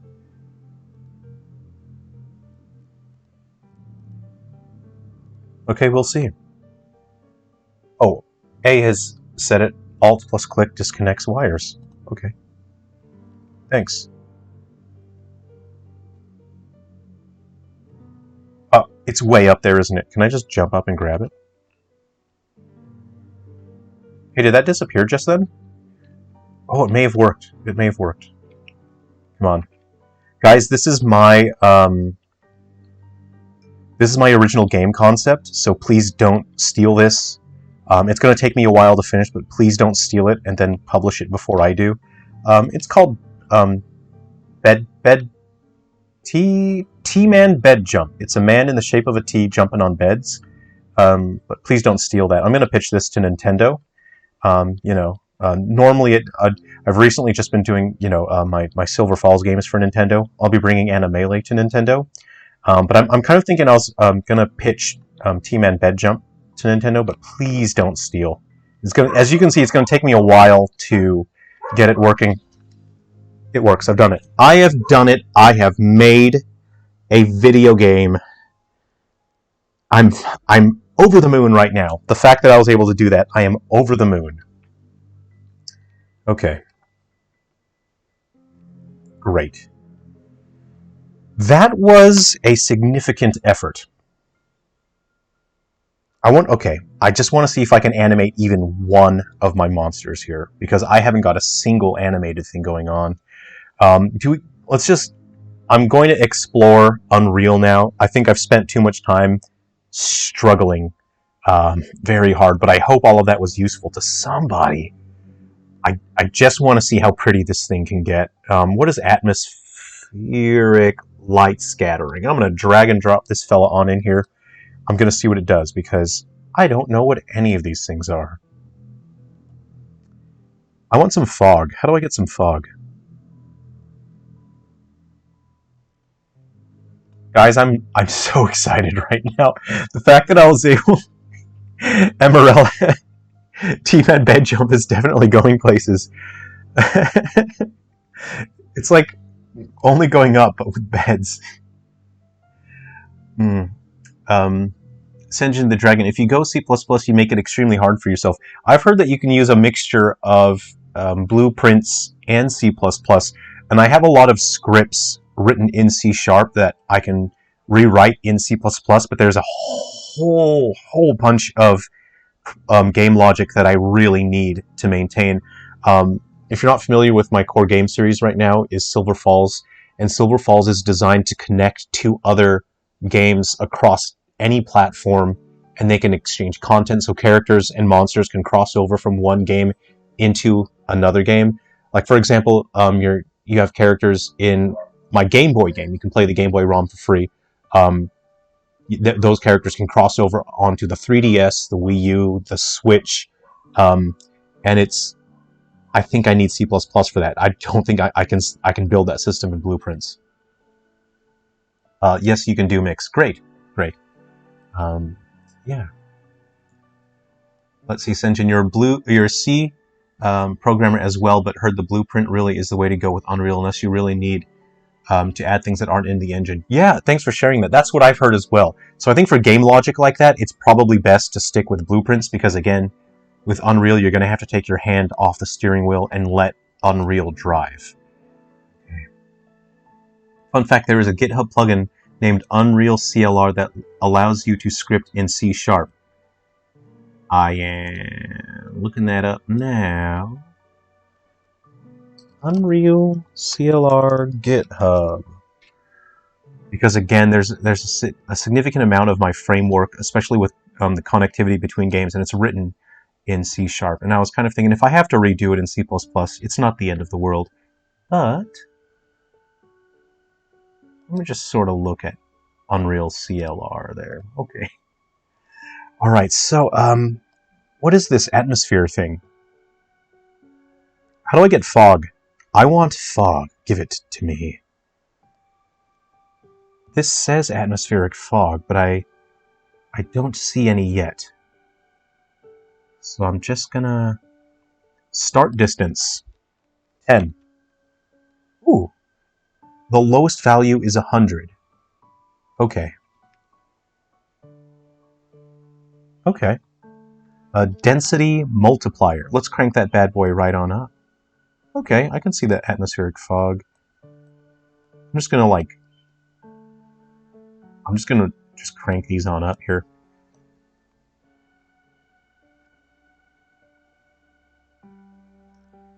Let's see. Now I want my color. How do I pick my color? My fog color. I don't see. What about this? What is that? Planar reflection. Reflection exponential. Volumetric cloud. Sky atmosphere. Ooh.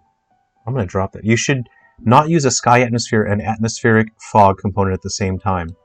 Okay. If you say so, I'll get rid of my atmospheric fog.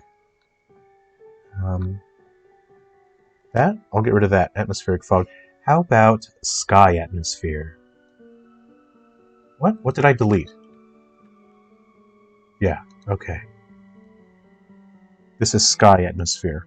I did. I took it out. Sky atmosphere. I'll put my sky atmosphere in there. So how to just crank this bad boy right up? I just want to crank it up, you know?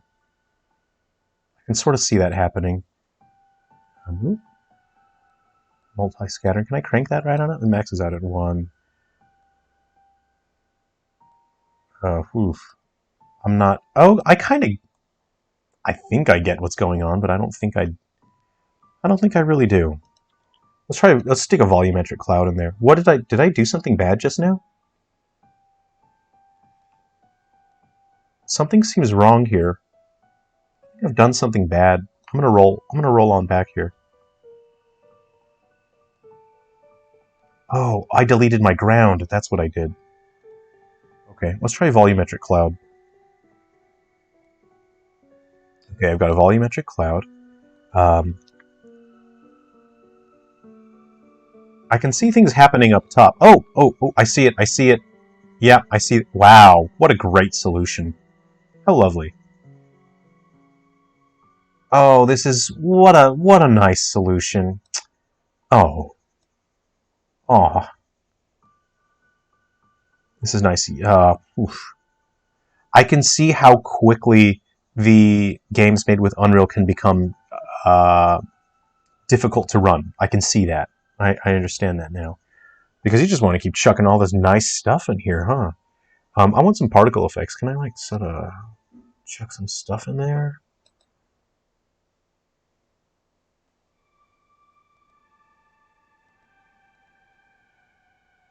What about particle effect? Particle. Nope. Effect. Nope. I don't know how to do any of that. Okay. I'm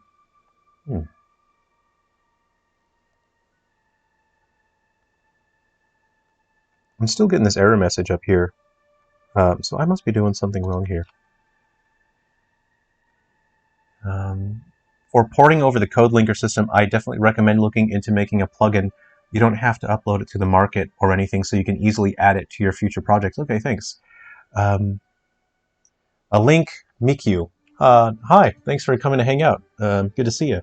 Hello, Jerrel. I appreciate your work with the Silver Falls saga, although I was wondering when the Silver Falls Gaiden and Ruby River update for Nintendo 3DS will be released. I'm trying to get that rolled out now, so I've done the update for that. I had it done months ago, and I'm trying to get it. So I have to be careful because there are things that I can't talk about, but Nintendo changed the way that I can update my games. And before I was updating by sending out like just a full new version of the game, and they've changed that way. Now I have to roll out my updates through a patch update, and it's a technical challenge because there isn't a button in Unity where I can just say, okay, Unity, spit out a patch update.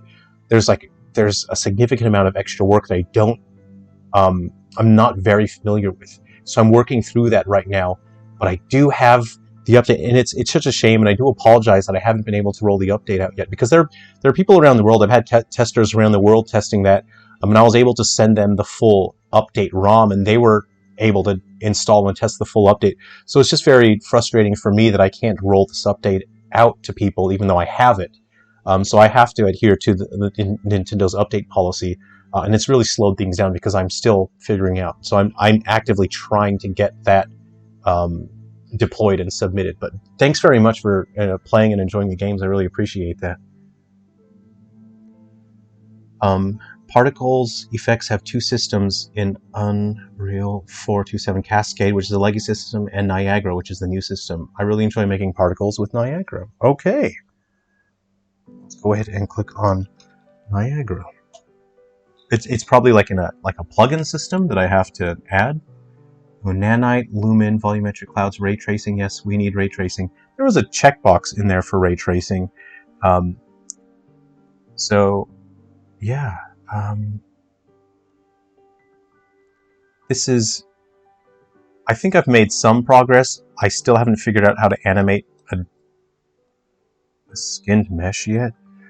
I'm going to stick my monster in there, and he's not in here. I thought he was in here. I'm going to drag and drop. Here we go. I'm doing a drag and drop. There we go. You might need to enable the Niagara plugin. I think it was technically beta. Okay. You can do that by going to Edit and Plugins. I'll do just a little bit more, and then I will do...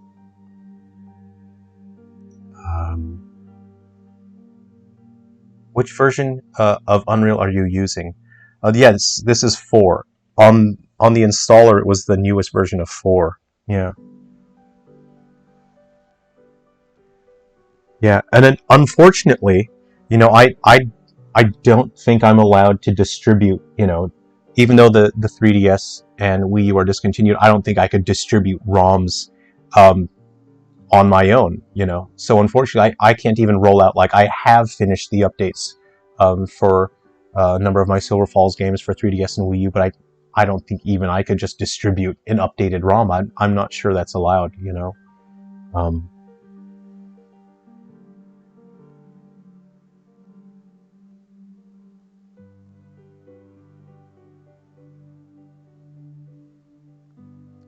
Okay.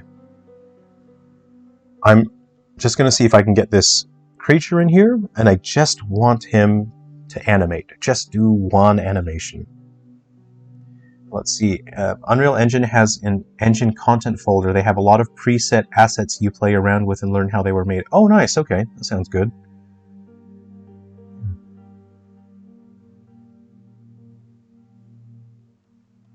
Okay, waiting for this to go through.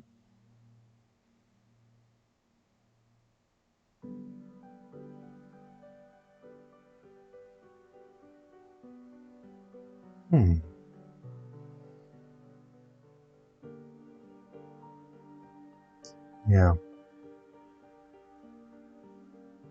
Just waiting for that to go through.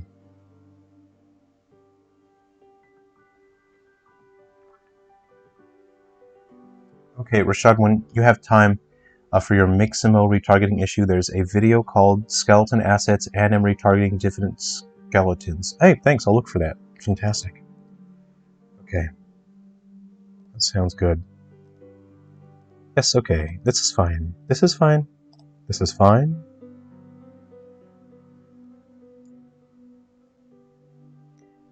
This is honestly, I'm kind of thinking this isn't just going to work out of the box. I don't think my creature's just going to work.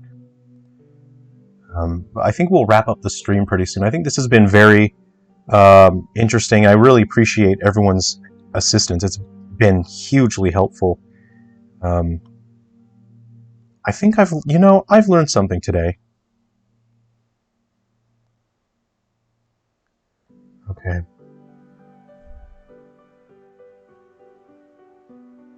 These are all like old revisions, aren't they? I'm gonna drag this fella into here. Revisions of that. Okay, so for anyone that's, well, I mean, if you've played some of the other Silver Falls, anyone would be familiar with this creature. Let's go ahead and get a material on him, why don't we? Can I just right-click in here?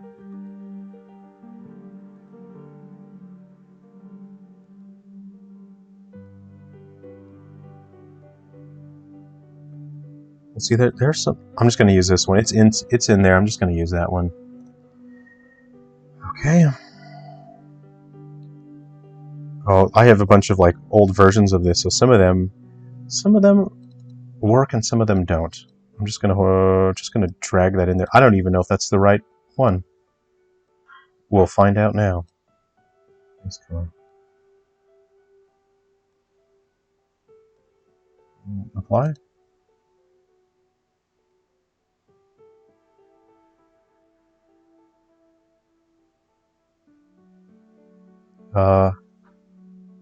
Hello?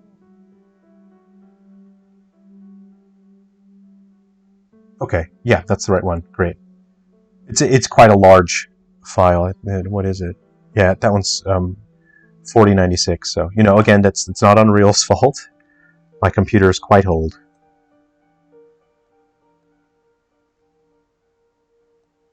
Okay, so that should be him.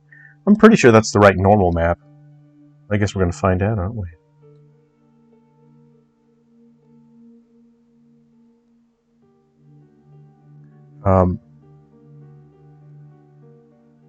Maybe this is the right one.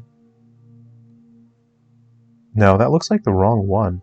That's the wrong one. Those are wrong. This should be the correct one. I gotta get rid of that one.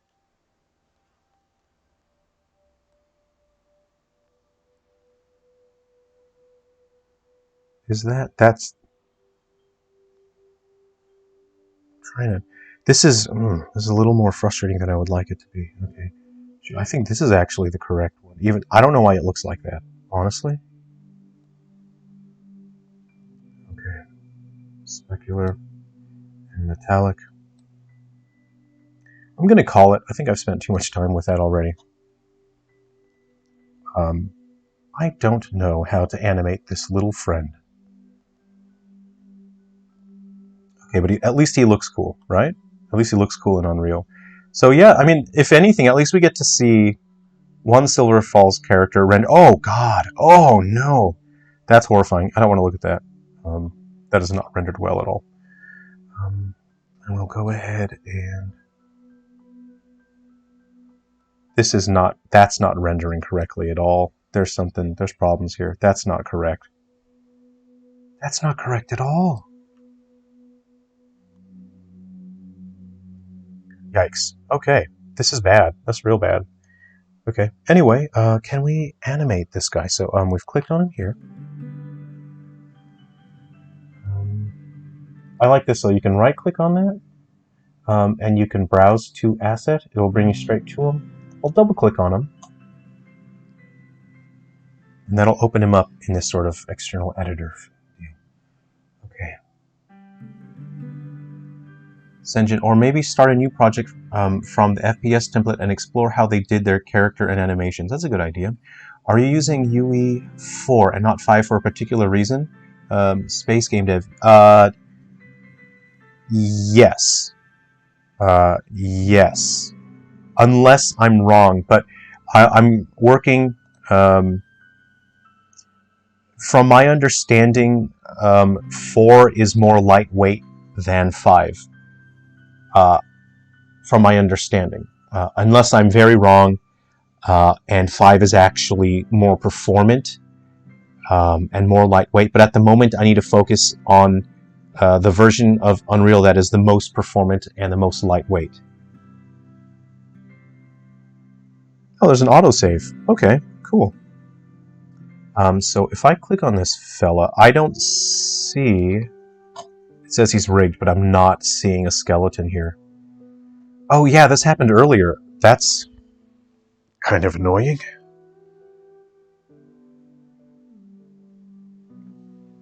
Link Mikyu, this new title that you develop is more horror.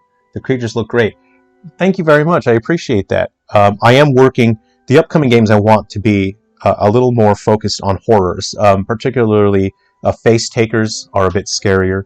I'll open up a sculpt and I'll show you some of the Silver Falls creatures that I have coming up before I wrap things up. I'm certain that I'm not doing this correctly because I don't see his skeleton here.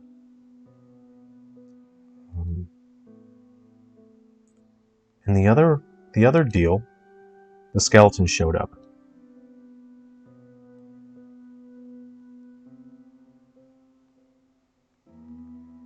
It says that it's rigged, but maybe I think I've done myself a disservice. And I think that I named the file incorrectly.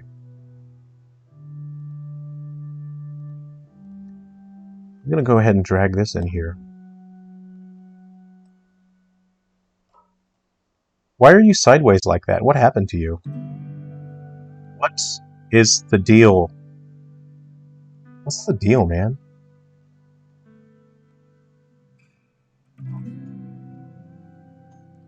I'm just a little... I'm looking over at the details, and I'm looking at you know, what it says about the skeleton. I still have this error message here. I'm just going to go ahead and remove the sky atmosphere. Maybe that'll go away. Okay, so it should say something about the skeleton if it is rigged to have a skeleton. It doesn't say anything about a skeleton. Here's the thing. This was sort of asking me when I was importing it. It seemed like it wanted it to be a humanoid skeleton, but this is not a humanoid, and I think it refused to really import it and build a skeleton.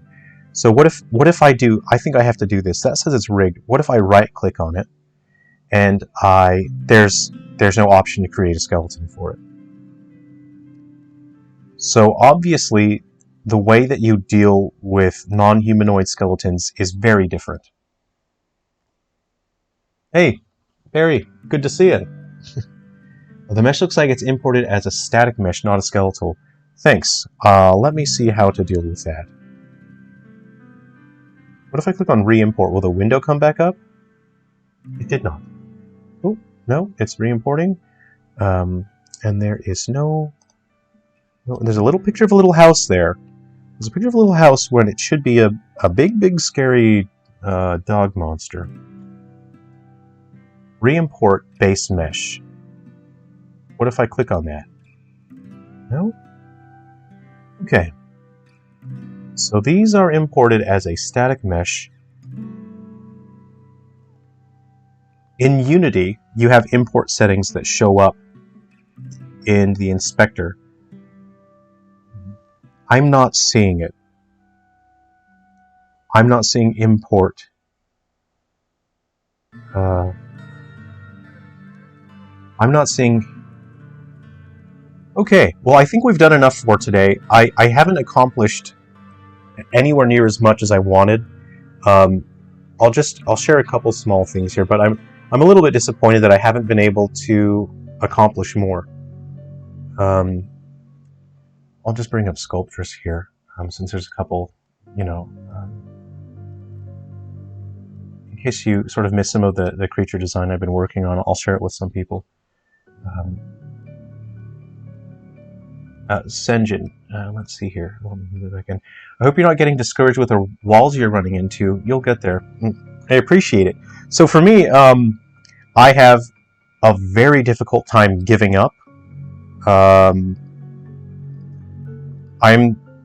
I developed the very final games for 3DS and Wii U using Unity, and Unity was notoriously broken, and it was extremely frustrating. And the first version of my early games were very broken, and I got absolutely destroyed early on with negative reviews, and I could have just quit developing my Silver Falls series there, but I refused to give up, and I just kept working on my games. I kept improving them, and I updated them, and I learned more about working around how broken Unity is, and I was able to accomplish a significant amount. And I didn't give up, and I launched the final games for 3DS and Wii U. And I feel like it was worth it because there are people out there that tell me that they really enjoy those games. I'm just looking for my sculpting folder. Where's it gone to?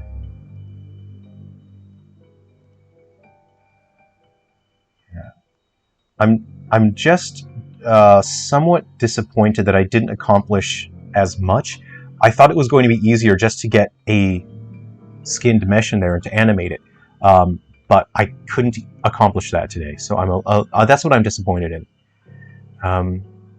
Let's see here. How do I get? I'm looking for these.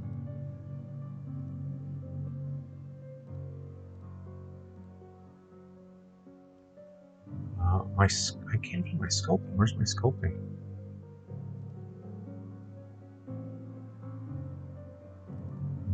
Just trying to open my sculpts here. They don't seem to be here.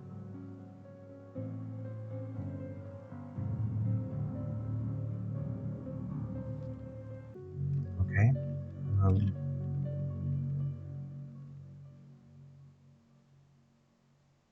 Where are my sculpts? Where did they go? Okay.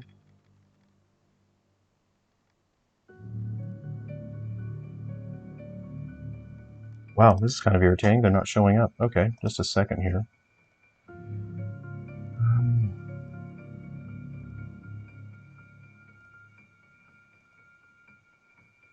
On Windows. Let me type in there. All right, so yeah, just in the chat, has anyone else started using other engines as well? You know, just got to be patient. It's like learning a new language. You'll get it with time.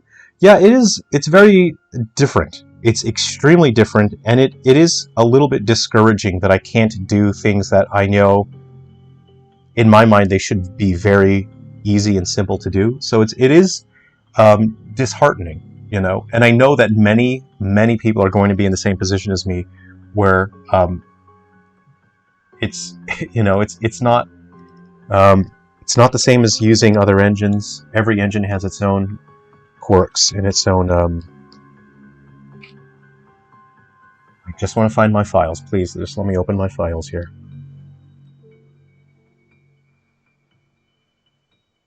I really appreciate everyone who's helped. I'm just trying to open something up here, but I can't seem to find it. Sculpting. Okay. Yeah, okay. Alright. Concept 4AS2. I'll see if I can show this to you here. Concept 4, mollusk extras, mollusk concept 4. What is this? I'm going to click on this. Chip Chap Chop used to use Construct 2, having a hard time switching to basically anything else. That's tough. You know, okay, that's one of the creatures we were working on recently. Let me see if I can find the painted version of that. Okay. Concept 4A12 hardcore, concept 4 mollusk, top. Oh, that's all chopped up, isn't it? Oh yeah.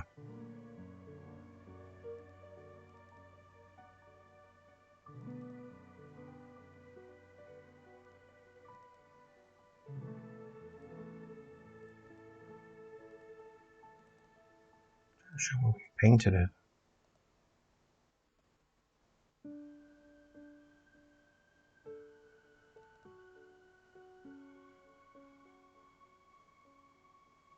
What's this one? Let's go ahead and open this one.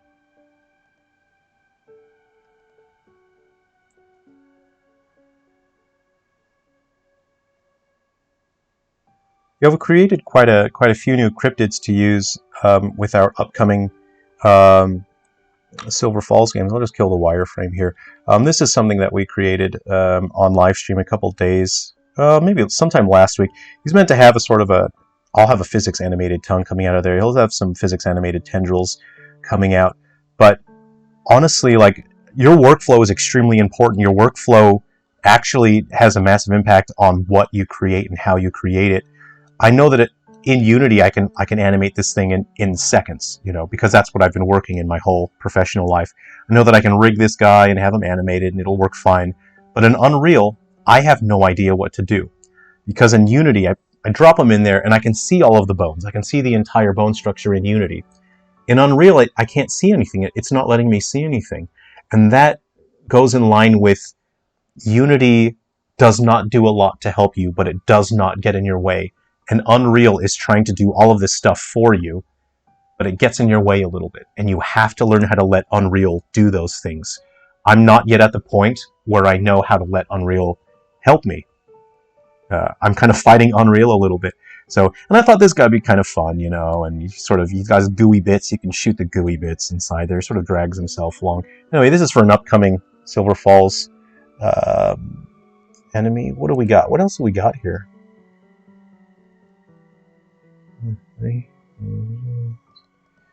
Oh man, yeah, I didn't do that many sculpts on here. And then now that I think about it, I've only recently started using this particular station for sculpting, and I really enjoy this station here. That's pretty old here. Well, I can actually show you. Well, I'll go back to Unreal. This is a one of the new cryptids that's for an upcoming Silver Falls game. I've clicked too many times. So this guy, you know, let's just stick a light in there. Let's stick a light inside and see what he looks like. It's getting a little sluggish. I think I'll close Sculptress now. Close that. Please go away now. You're using up my RAMs. All right. We'll just put this light around. I got it. Okay, W. Yeah, and I'll sort of show you. So this thing, this cryptid, what it does, it's not able to walk that much. You know, it's not very mobile. So what it does is it generates a sound from its sound hole. It's got a sound hole here. So this creature's got a sound hole up top. Oh, I'm trying to navigate to him, aren't I? Okay, rotate, move. There we go. He's got a sound hole. He can generate a sound, and he can hypnotize people. So if you're asleep, this guy can actually get you to just... He can sort of override your lower body. He can get you to walk over to him while you're asleep. And what he'll do is he'll get people to lie down, and then he'll just latch onto him with his little bitey bit down there. I need to add teeth. And then what he'll do is he'll just sort of liquidize you and then sort of drink your bodily insides. So that's what this guy does.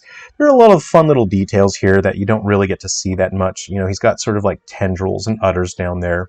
I need to exaggerate them a little bit, but let's just shine a light on our little friend here if we can. Oh, that's the overhead light, isn't it? Yeah, it is. So, yeah, that's one of the cryptids. And I thought an interesting way to engage with this as an enemy would be to where if you... So, in terms of gameplay, when he emits that sound, he actually overrides your character's movement. So you can no longer control your movement. You can't walk, run, dodge, crouch, but you can still control your upper body. You can still shoot, you can still use your melee attacks and whatnot, but the real danger is if there are other enemies around. This guy's going to ruin your day, because he's going to make you walk towards him without you controlling your character. So that's what his whole deal is. But there will be a trick to fighting him, and that is he's open up top, right? He's got an opening. Oh. He's got an opening up top. So the trick is you just run up to him and use a throwing weapon and just throw a weapon straight down into his sound hole there. If I can move there. See, you run up to him, you throw a weapon down in there, and then he'll choke, and he'll just gag for a while, and then he'll fall over and die. So that'll be one way to deal with that enemy. Yeah. And the whole point of this creature, there's an upcoming Silver Falls game where the protagonist, I don't want to spoil it really much for anyone, but when I start sharing details about the game, you'll understand it anyway. But the protagonist of that particular game that features heavily in this is wheelchair bound, and so she can't walk.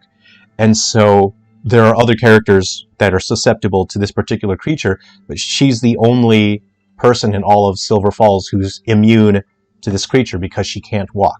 And so she's the best person to deal with this particular threat. And that's sort of this particular cryptid was designed specifically for Kathleen, who's wheelchair bound anyway in Silverfall. So yeah, that's just one of the creatures that you got to deal with anyway. So all right, I think that's it. We're going to wrap up the stream today. It was really great hanging out with everyone. It was quite fun. So I really appreciate all of you helping, not just me, but everyone else who's also starting to learn other game engines. As you can see, it will not be easy. This is going to be a significant amount of work, but hang in there, everyone. We're all in this together.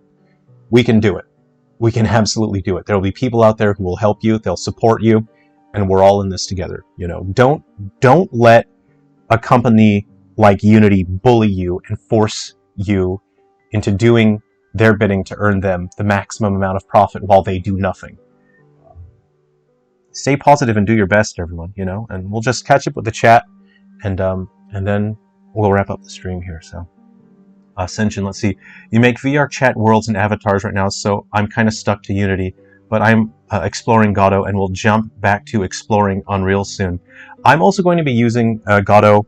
I've installed it on another computer. I've used it for about an hour or so before just to try deploying to another platform, and it seemed pretty nice, so I'm going to be exploring Godot more, you know. Alorzo, I remember when I went to learn PCs at tech school, took me about 6 months before it all clicked into place. This feels pretty familiar. I'm sure once you're using this enough, then it will make sense. And then, you know, all of a sudden, you know, you'll really jive with it, man, and you'll be groovy. But right now, I'm in the very early learning phase, and it is difficult. But, you know, anything difficult is worth doing, I feel. Simon MK, 7. Hey, good to see you, Simon. Hello, glad I was able to catch the live stream. Starting over in a new game engine sure can be frustrating. I myself am starting over as well, but haven't decided if I want to go with either Godot, Unreal, or if I want to take a crack at developing my own. All I can say is patience is the key here. Absolutely. Godot is massively powerful, but depending on your project, it may be too powerful for you. And Godot seems suited towards projects that don't need, you know, this is an incredible amount of power, but it's difficult to wield, you know. Thanks so much for the stream, Jerrel. It's always a joy to catch one of these. I'm in the US, so the time difference is tough. Thanks very much, A. You were a massive help today. Thank you. Rashad Z, okay. Emerella, lovely to catch one of your streams for the first time. Thanks very much, Emerella. Hopefully we'll see you on another stream. We can chat some more. The more people who learn Unreal, the better for everyone in the end. Absolutely, you know, and we're all in it together. And one final, you know, piece of advice or a saying is one that my great-grandpappy used to tell me. You know, great-grandpappy used to give me all kinds of life advice. And, you know, before I sign off, I want to share that with all of you. And my great-grandpappy used to tell me, in life, the difference between an Unreal user and a Unity user, please pardon my French here, you can always tell the difference between an Unreal user and a Unity user, because an Unreal user will talk crap about other people's engines, while a Unity user will talk crap about their own engine. So, and I've always lived my life by that philosophy, is that an Unreal user talks crap about other people's game engines, and a Unity user talks crap about their own game engine. And that's that's about the long and the short of it. Take care, everyone. It's been a real pleasure. It's been a lot of fun. We'll see you next time. I got to go back to work. I got to finish a couple other of my games, so I'm going back to Unity to finish those games. I really need to launch them as soon as possible, and I'll be learning Unreal. Take care, everyone. We'll see you later.